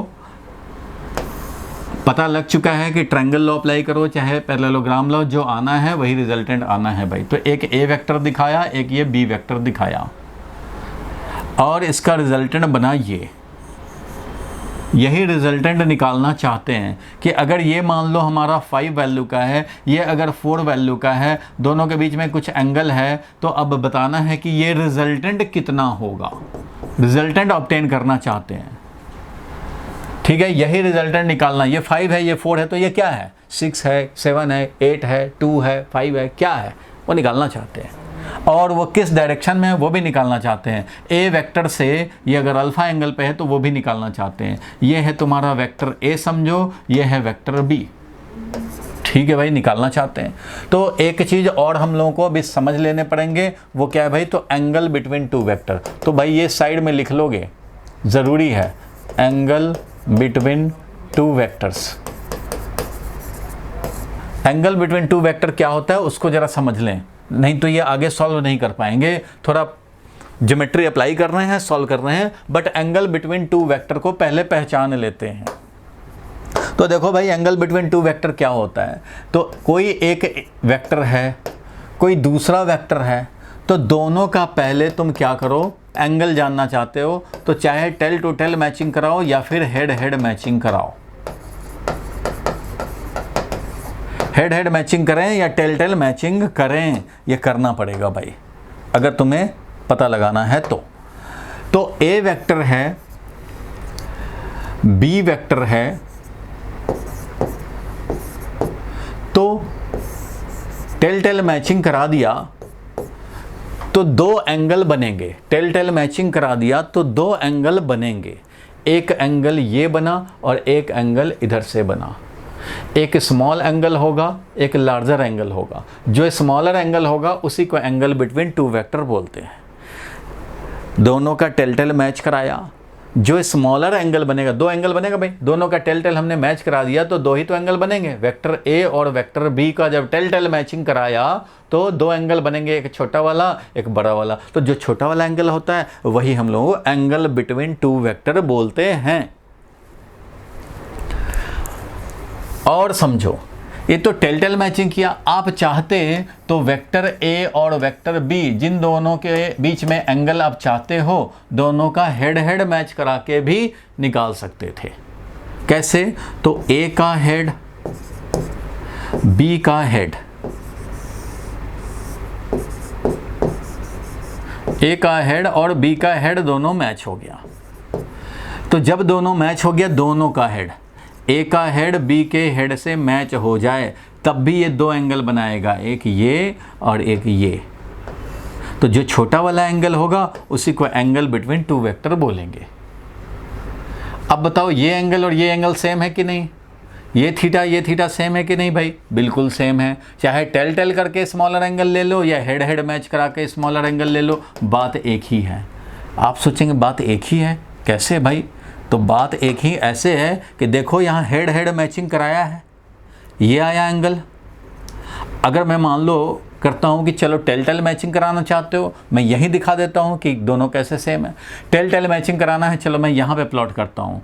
ए वेक्टर जो था उसको मैं आगे बढ़ा दिया, ये है ए वेक्टर भाई, और बी वेक्टर था इसको भी आगे बढ़ा देते हैं, ये है मान लो बी वेक्टर। ये बी वेक्टर है और ये वाला ए वेक्टर है, ध्यान देना भाई, एक बी वेक्टर है एक वेक्टर ए है। तो अब दोनों का ये टेल टेल मैचिंग किया हुआ है हमने। अब टेल टेल मैचिंग किया हुआ है, ए के टेल पे बी का टेल मैचिंग किया हुआ है, तो ये वाला स्मॉलर एंगल होगा, इधर वाला तो लार्जर एंगल होगा, तो इसको बोला हमने एंगल बिटवीन टू वेक्टर। तो एंगल बिटवीन टू वेक्टर ये हो जाएगा भाई। अब बताओ, ये वाला एंगल दोनों सेम नहीं है क्या? ए वेक्टर को ही आगे बढ़ाया तो एक ही लाइन तो है, बी वेक्टर को ही पीछे बढ़ाया तो ये एक ही लाइन है। ए वेक्टर बी वेक्टर, अगर ग्रीन वाला को देखो तो टेल टेल मैचिंग है, smaller angle theta angle between two vector. अगर वाइट वाले को देखें तो भी हमारा क्या हो जाएगा भाई, तो हेड हेड मैचिंग है और ये smaller angle between two vector, दोनों तो सेम ही है। इसलिए हेड हेड मैचिंग हो या टेल टेल मैचिंग हो, smaller angle is the angle between two vector. तो ये आप साइड में लिख लेना और यहाँ पे मैं लिख दे रहा हूँ, तुम भी लिख लो भाई, angle between two vector is the smaller angle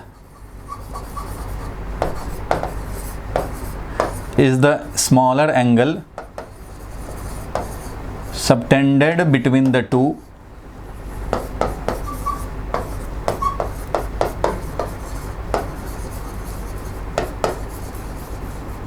when their tails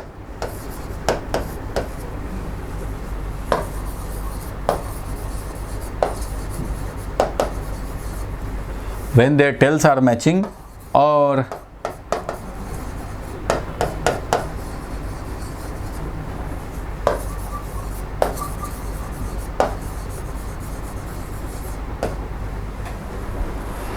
their heads are matching।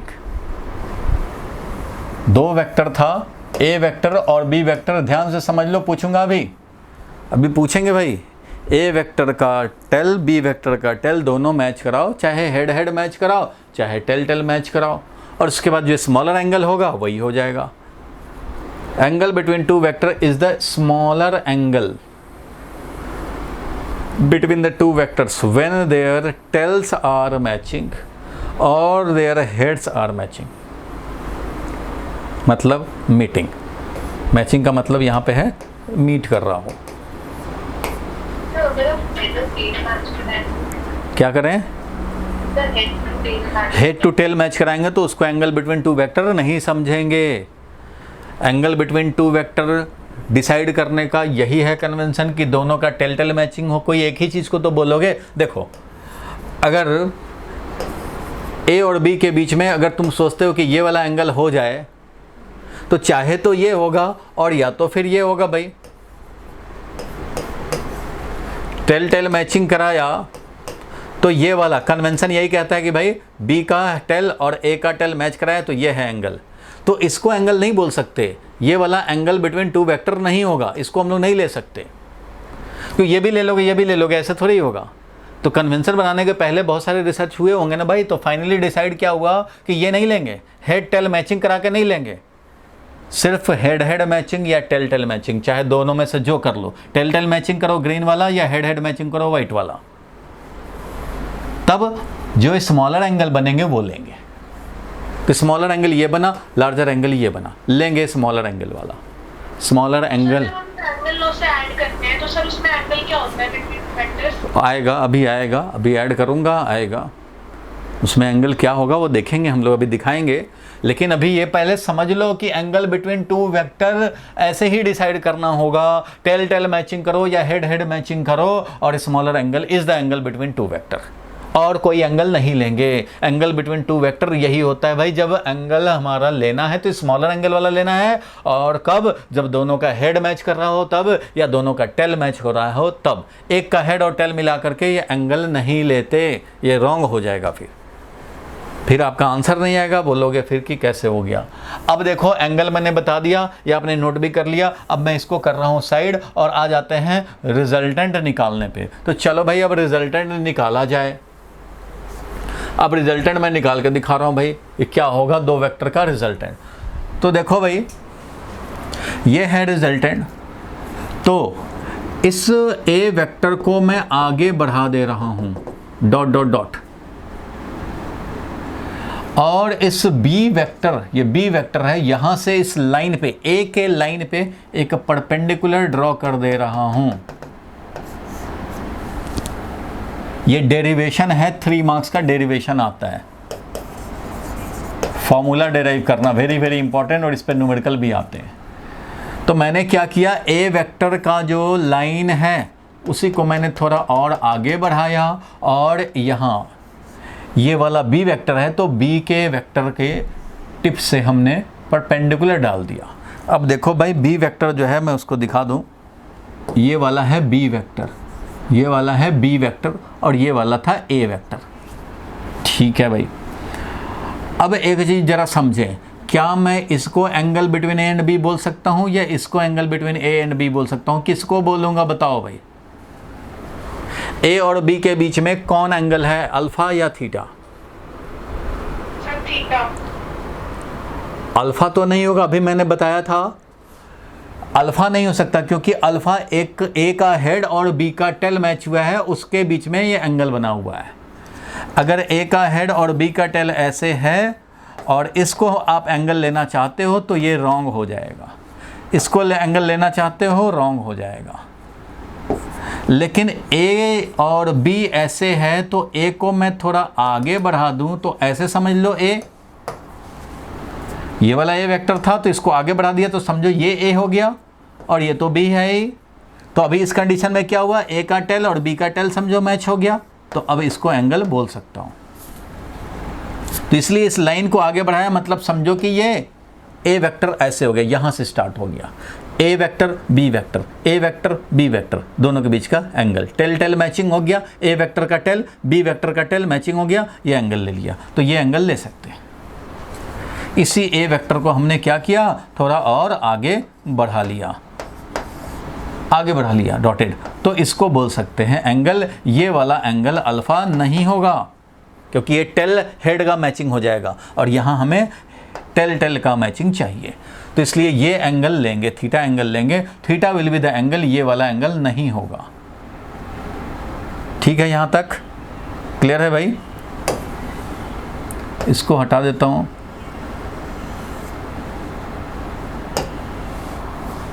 ठीक है भाई, चलो अब आगे बढ़ते हैं हम लोग। अब हमें निकालना है ये रिजल्टेंट। देखो थोड़ा सा पाइथागोरस थ्योरम यूज करूंगा। यहाँ से हमने क्या किया, परपेंडिकुलर ये डाला, ये परपेंडिकुलर डाला है, देखो ये परपेंडिकुलर डाला है, ए के लाइन पे परपेंडिकुलर डाला हमने, ए वेक्टर के लाइन पे परपेंडिकुलर डाला है। तो इस वाले लेंथ को क्या बोलेंगे, ये वाला है बी। ध्यान देना ये बी वेक्टर का वैल्यू है। बी वेक्टर के वैल्यू को ऐसे भी लिखते हैं और ऐसे भी लिखते हैं। ये क्या हो गया भाई, तो ये हो गया magnitude of B. Similarly A vector के मैग्नीट्यूड को सिंपली ए लिखेंगे और वो हो जाएगा हमारा मैग्नीट्यूड यानी कि वैल्यू ऑफ वेक्टर ए। तो ये वाला तो बी है, ये एंगल थीटा है, तो मैं इसको बोलूँगा बी साइन थीटा और इसको बोलूँगा बी कॉस थीटा। आप सोचेंगे ये कैसे हुआ भाई, तो ये कैसे हुआ, तो ये देखो कैसे हुआ। ये आपको जैसे मुझे याद हो गया आपको भी याद हो जाएगा। एंगल के सामने वाला परपेंडिकुलर होता है राइट एंगल ट्रायंगल। मान लो ये ए, ये मान लो बी और ये मान लो सी। तो अगर हमारा ए बी सी ऐसे है तो यहां देखो मैं दिखा रहा हूं,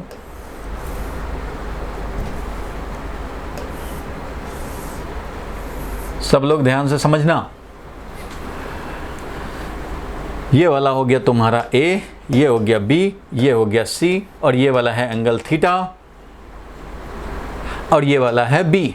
ये वाला क्या है लेंथ भाई, तो ये वाला बी है, बी।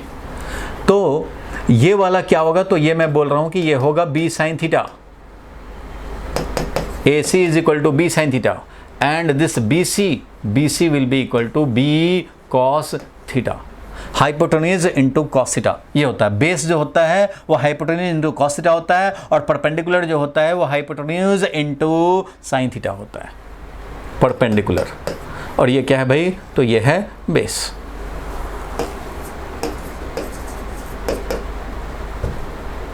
कैसे वो समझा जाए, समझा जाए भाई, समझा जाए, ऐसे नहीं छोड़ने हैं, आप समझो आराम से। देखो भाई ट्रिग्नोमेट्रिक रेशियो से होगा, बिल्कुल ट्रिग्नोमेट्रिक। अभी देखो साइन थीटा मैं लिखूं इस ट्रायंगल में, इन ट्रायंगल, इसीलिए तो mathematics is the language of physics.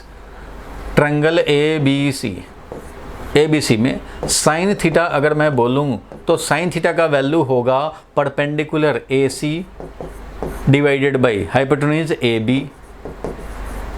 ठीक है भाई, तो sine theta is equal to perpendicular A C और ये हाइपोटेन्यूज ए बी जो है, ए बी वो हमारा क्या है भाई, तो मैग्नीट्यूड ऑफ बी है, मतलब बी वेक्टर का वैल्यू है। ये क्या है भाई, बी वेक्टर का वैल्यू है, बी वेक्टर का मैग्नीट्यूड है ये। ठीक है भाई, तो यहाँ से तुम्हें पता लग रहा है कि ये ए सी क्या होगा भाई, ये ए सी जो है परपेंडिकुलर वो क्या होगा, तो बी साइन थीटा होगा। A C is equal to B sine theta. तो यही ए सी को मैंने लिख दिया बी साइन थीटा। सिमिलरली अगर मैं बोलूं कि कॉस थीटा क्या होगा, बोलो भाई, तो इसमें कॉस थीटा क्या होगा, तो कॉस थीटा होगा base B C divided by hypotenuse क्या भाई, तो ए बी। ए बी का मतलब क्या है, बी वेक्टर का वैल्यू। तो यहाँ से हमें बेस बी सी जो मिल जाएगा वो क्या मिल जाएगा, तो बी कॉस थीटा। तो मैं इसको लिख दूंगा, बेस को लिख दूंगा b cos थीटा और इसको परपेंडिकुलर को लिख दूंगा b sin थीटा। कोई प्रॉब्लम? ये आगे के लिए आप याद रखना, क्योंकि बार बार ये ऐसे नहीं दिखाया जाएगा।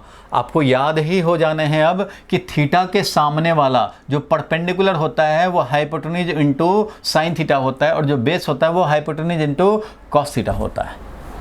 ठीक है, कैसे हुआ वो देख लिया हम लोगों ने। सिंपल सा ट्रिगोनोमेट्रिक रेशियो लिखोगे, BC is equal to B cos theta and AC perpendicular है जो वो हमारा B साइन थीटा होता है। ये आगे के लिए हमेशा याद रखना। किसी भी राइट एंगल ट्रायंगल में मान लो ये 5 वैल्यू है और ये मान लो 60 डिग्री है, और कोई बोले कि ये वाला कितना होगा भाई, तो ये होगा 5 साइन 60 डिग्री, और ये वाला कितना होगा भाई, तो 5 कॉस 60 डिग्री।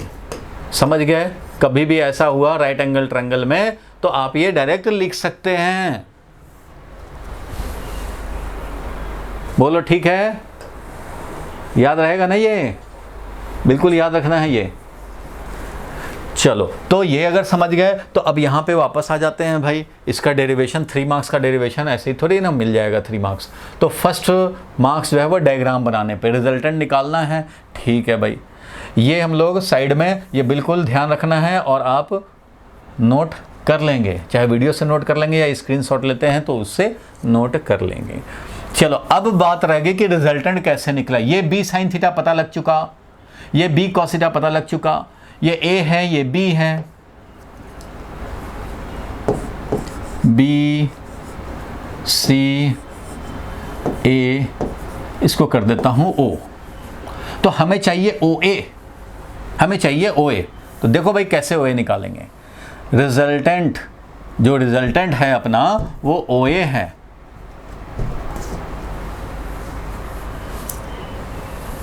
बहुत परेशानी है भाई। सर ये OC 5 plus B cos theta हो जाएगी। 5 पूरा OC ना, OC हो जाएगा। ये 5 यानी मैग्नीट्यूड ऑफ A, इसको 5 क्यों, 5 तो एग्जाम्पल बताया था, ये है magnitude of A। Simple A लिख दें, सिंपल A लिख दें या मैग्नीट्यूड ऑफ A लिखें, ये लिखें या सिंपली A लिखें।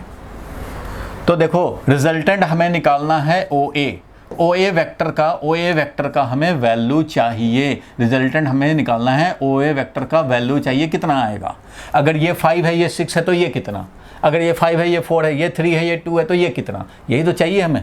ठीक है भाई, तो कैसे निकालेंगे, तो देखो इन ट्रायंगल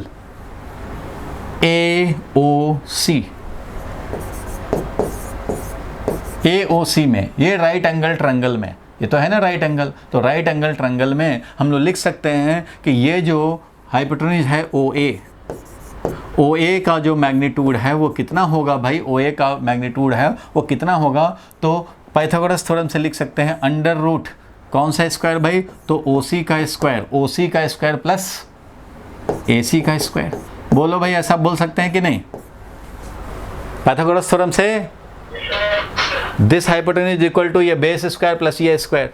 तो अब इसी को इवेलुएट कर लेंगे। यही तो हमारा OA ही तो रिजल्टेंट है, OA ही तो रिजल्टेंट है, यही तो चाहिए था हमें। तो OA जो रिजल्टेंट है वो क्या होगा भाई, तो अंडर रूट, ये तो पता ही है तुम्हें कि OA square will be equal to OC square और plus AC square. Pythagoras theorem से ये है, इसलिए OA आ गया अंडर रूट दिस। तो OC को क्या लिखेंगे बोलो, OC को क्या लिखेंगे, A plus B cos theta, ये A plus B cos theta, तो A plus B cos theta लिखेंगे। बहुत अच्छा भाई। और प्लस AC को क्या लिखेंगे, B sin थीटा लिखेंगे भाई। तो ठीक है भाई, B sin थीटा लिखेंगे, उसका होल स्क्वायर। बस यहाँ से 3 सेंटेंस आगे और रिजल्ट आ गया, डेरिवेशन हो जाएगा। तो यहाँ देखो अब ये रिजल्टेंट का वैल्यू आ गया हमारे पास, वो क्या हुआ भाई, तो इसको ब्रैकेट को ब्रेक करो, A square plus B square cos square theta plus twice AB cos theta plus B square sine square theta. बोलो ठीक है। ये पहले तो इसी का आ गया, A square plus B square cos square theta plus twice AB cos theta plus B square sine square theta. Clear है यहाँ तक? बोलो। अब देखो रिजल्टेंट का वैल्यू हो गया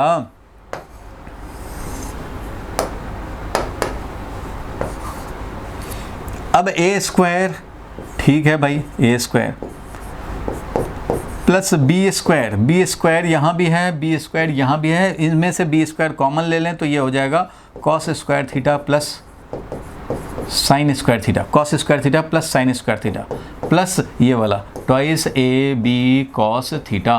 theta is the angle between A and B, vector A और वेक्टर बी के बीच का एंगल थीटा है। तो यहाँ से आ गया तुम्हारा फाइनल रिजल्ट क्या भाई, तो under root A square plus B square, ये तो हो गया 1, A square plus B square, ये तो हो गया 1, plus twice A B cos theta. This is the resultant value. अगर मान लो ए 5 है तो 5 का स्क्वायर करो, cos theta whole square.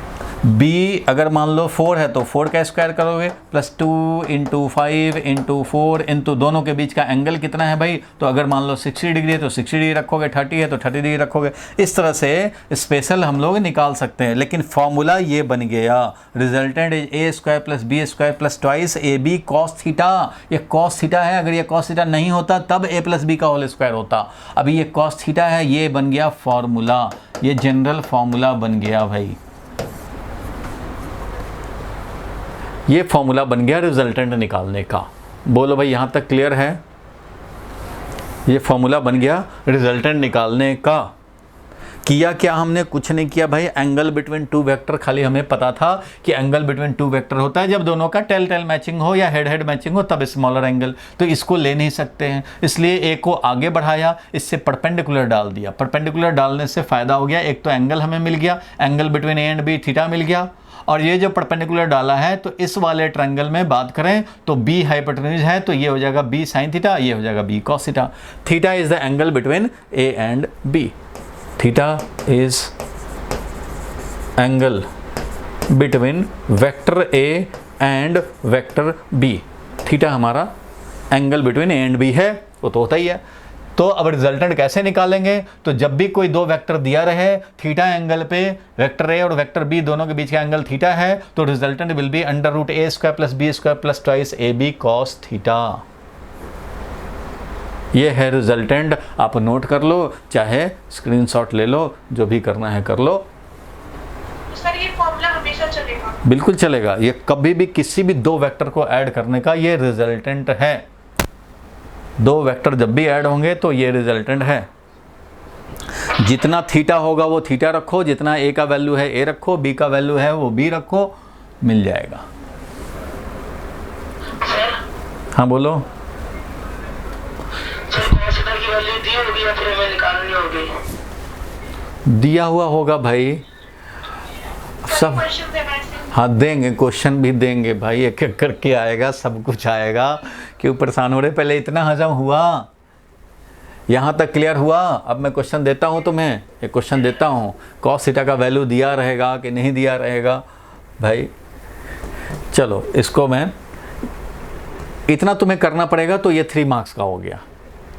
1 marks, 2 marks Pythagoras theorem apply करने में, बाकी सॉल्व करने में 1 मार्क्स हो जाएगा। ये तो लास्ट में मैंने जो सेंटेंस लिखा वो तो एग्जाम्पल है, ठीक है भाई। ये है रिजल्टेंट। अब इसमें एक चीज़ और लोग निकालते हैं, ये तो रिजल्टेंट हो गया वैल्यू, लेकिन ये रिजल्टेंट इतने वैल्यू का है वो तो ठीक है। देखो इसको मैं तुम्हें प्रूफ भी करा देता हूँ, दिखा भी देता हूँ कि हाँ भाई ये सही रिजल्ट दे रहा है।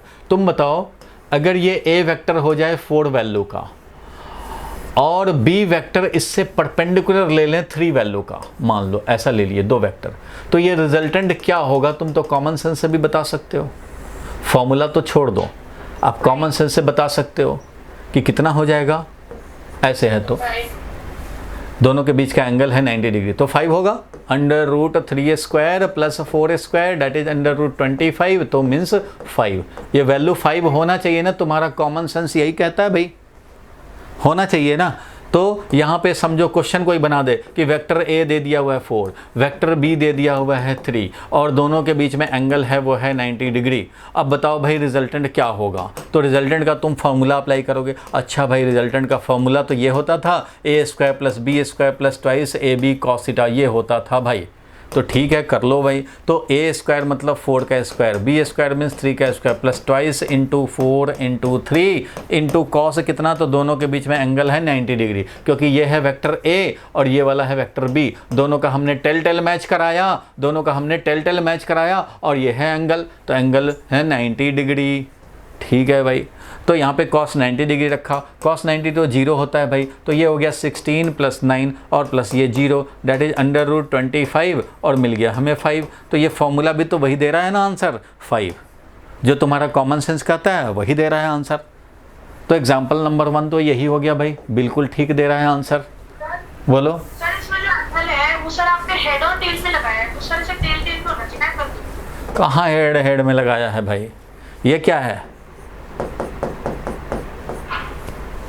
ये क्या है, हेड दोनों का टेल मैचिंग कर दिया। अब ये जब 90 डिग्री है, जब ये 90 डिग्री है ए और बी में, तो ऑब्वियसली इस वाले लाइन पे ये भी होगा 90 डिग्री, ये भी है 90 डिग्री। तो एंगल हमने ये लिया है, समझो ये एंगल है, इसका मतलब क्या, ये एंगल को ए बी के बीच का एंगल नहीं बोलते हैं, इसको बोलते हैं, इसको। तो ये वाला एंगल है, इसलिए ये भी एंगल हो गया 90 डिग्री, वो अलग मैटर है। अब मान लो ये वेक्टर ऐसे होता, ये वाला 60 होता और ये वाला 120 होता। ये वेक्टर ए है, ये वेक्टर बी है, तो तुम एंगल क्या लेते, थीटा 60 डिग्री लेते ना, 120 थोड़े ही ले लेते। लेकिन ये ऐसे था तो मैं ये ले रहा हूँ 90 डिग्री। आप सोच रहे हैं कि ये ले रहे हैं 90 डिग्री, ये नहीं ले रहा भाई, ये ले रहा हूँ 90 डिग्री, ये। ठीक है, चलो दूसरा एग्जाम्पल देखो, फॉर्मूला वही देगा जो होना चाहिए। दूसरा एग्जाम्पल, मान लो तुम बताओ कि अगर ये वेक्टर 4 है और ये वाला वेक्टर 3 है, दोनों को ऐड करेंगे तो क्या मिलेगा। कॉमन सेंस क्या कहता है, क्या मिलेगा। एक 4 वेक्टर, मान लो तुमने डिस्प्लेसमेंट किया, 4 मीटर गए रसमलाई खाए, फिर 3 मीटर गए गोलगप्पे खाए, टोटल डिस्प्लेसमेंट कितना हो गया भाई, एक ही डायरेक्शन में दोनों है, 7 होना चाहिए। रिजल्टेंट कॉमन सेंस से 7 होना चाहिए। अब बताओ जरा एंगल इन दोनों में कितना है, एक है राइट वर्ड, दूसरा भी है राइट वर्ड, एंगल कितना है भाई, तो 0 डिग्री है। एंगल कितना है, 0 डिग्री। देखो ये ए वेक्टर है, अगर बी वेक्टर ऐसे होता तो ये एंगल होता, अगर बी वेक्टर ऐसे होता तो ये एंगल होता, अगर बी वेक्टर ऐसे होता तो ये एंगल होता, अगर बी वेक्टर ऐसे होता तो ये एंगल होता, और अगर बी वेक्टर ऐसे है तो 0 एंगल है, तो 0 एंगल है भाई। अब तुम मान लो फॉर्मूला से रिजल्टेंट निकालते हो,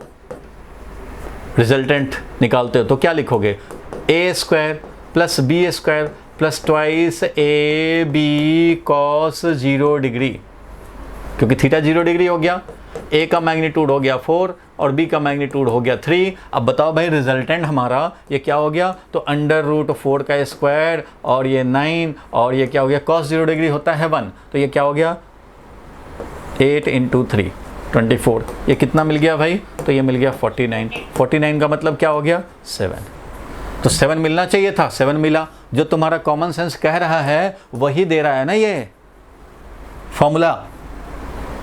बोलो क्लियर है। जब हमारी कॉमन सेंस से सही आंसर आ रहा है तो फॉर्मूला क्या, अरे हर जगह कॉमन सेंस नहीं लगेगा, ये तो मैं एक एग्जाम्पल ले रहा हूँ ना, 90 डिग्री 0 डिग्री। अब तुम्हें ये बोल दिया जाए कि ये 6 है और ये 4 है और ये है 120 डिग्री, अब बताओ कितना होगा रिजल्टेंट। तो यहाँ तुम्हारा कॉमन सेंस थोड़ी चलेगा, यहाँ तो फॉर्मूला पे आ जाओगे तुरंत, तुम फॉर्मूला पे आ जाओगे ना ऐसे कंडीशन में। बोलो, तुरंत फॉर्मूला पकड़ लोगे और फॉर्मूला में थीटा क्या यूज करोगे,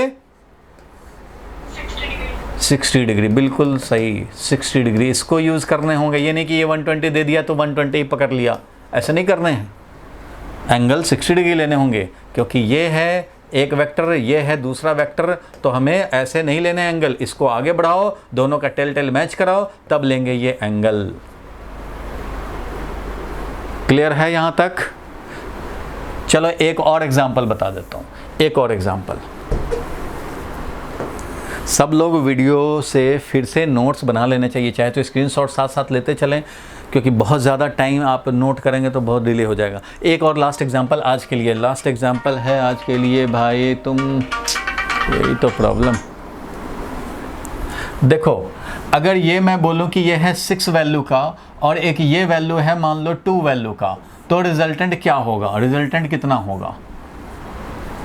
डिस्प्लेसमेंट की तरह ही सोचो, 6 मीटर गए गोलगप्पे खाए और फिर 2 मीटर वापस आए, तो डिस्प्लेसमेंट क्या होगा? डिस्प्लेसमेंट ये होगा भाई, नेट डिस्प्लेसमेंट क्या होगा? ये होगा, ये वाला है S1, ये वाला है S2। तो बताओ भाई 6 मीटर गए राइट वर्ड, 2 मीटर आगे वापस, तो नेट डिस्प्लेसमेंट क्या हो जाएगा? 4 मीटर हो जाएगा, होगा ना 4। कॉमन सेंस यही कहता है ना, रिजल्टेंट 4 होगा। पहला डिस्प्लेसमेंट S1 है, वो है हमारा 6 मीटर राइट वर्ड, दूसरा डिस्प्लेसमेंट S2 है, वो है 2 मीटर लेफ्ट वर्ड। तो दोनों का रिजल्टेंट क्या होगा? मीन्स S नेट जो कि है S1 प्लस S2 वो कितने वैल्यू का होगा? तो कॉमन सेंस कहता है कि 4 मीटर का होगा। अब मैं फॉर्मूला से तुम्हें अप्लाई कराता हूं भाई। तो चलो इन दोनों वेक्टर को ऐड करने हैं। 6 है 2 है, इन दोनों के बीच में एंगल कितना है बताओ? एंगल दे दिया है मान लो 180 डिग्री। क्यों भाई? क्योंकि ये वेक्टर A है, मान लो ये वेक्टर B होता, ये वाला वेक्टर B होता तो ये होता एंगल, ये होता तो ये वाला एंगल होता स्मॉलर एंगल, तो ये लेते। ये वाला होगा तो ये स्मॉलर एंगल लेंगे, ये वाला नहीं लेंगे, ये लेंगे। अब इधर वेक्टर होगा तो ये वाला लेंगे 160 डिग्री, इधर होगा तो क्या करेंगे 180 डिग्री। सो अपोजिट डायरेक्शन मतलब एंगल है 180 डिग्री। क्लियर है? Angle is 180 degree. तो क्वेश्चन तुम्हें अगर ऐसा आ गया तो जो कॉमन सेंस कह रहा है वैसा ही तुम्हें रिजल्टेंट दे देगा। देखो भाई रिजल्टेंट कितना दे देगा? तो a square plus b square plus twice AB cos theta होता है रिजल्टेंट कोई भी दो वेक्टर निकालने का। तो a स्क्वायर मतलब 6 स्क्वायर, b स्क्वायर मतलब 2 स्क्वायर प्लस 2 इंटू 6 इंटू 2 और cos हो गया कितना भाई? तो 180 डिग्री। cos 180 डिग्री क्या होता है भाई? तो cos 180 डिग्री होता है -1, सबको पता है भाई। तो ये क्या हो जाएगा बताओ? 36 प्लस 4 प्लस 24 और cos पाई -1 कितना हो गया भाई वैल्यू? कितना हो गया वैल्यू भाई? तो √16। तो क्या मिला भाई? 4। बोलो ठीक है? ये था फॉर्मूला। क्लियर हुआ सबको फॉर्मूला? फॉर्मूला तो हजम हो गया कम से कम। अब इस पे और क्वेश्चन प्रैक्टिस करने हैं हम लोगों को, वो अगली क्लास में करेंगे, क्योंकि एडिशन जो है वो लगाता है।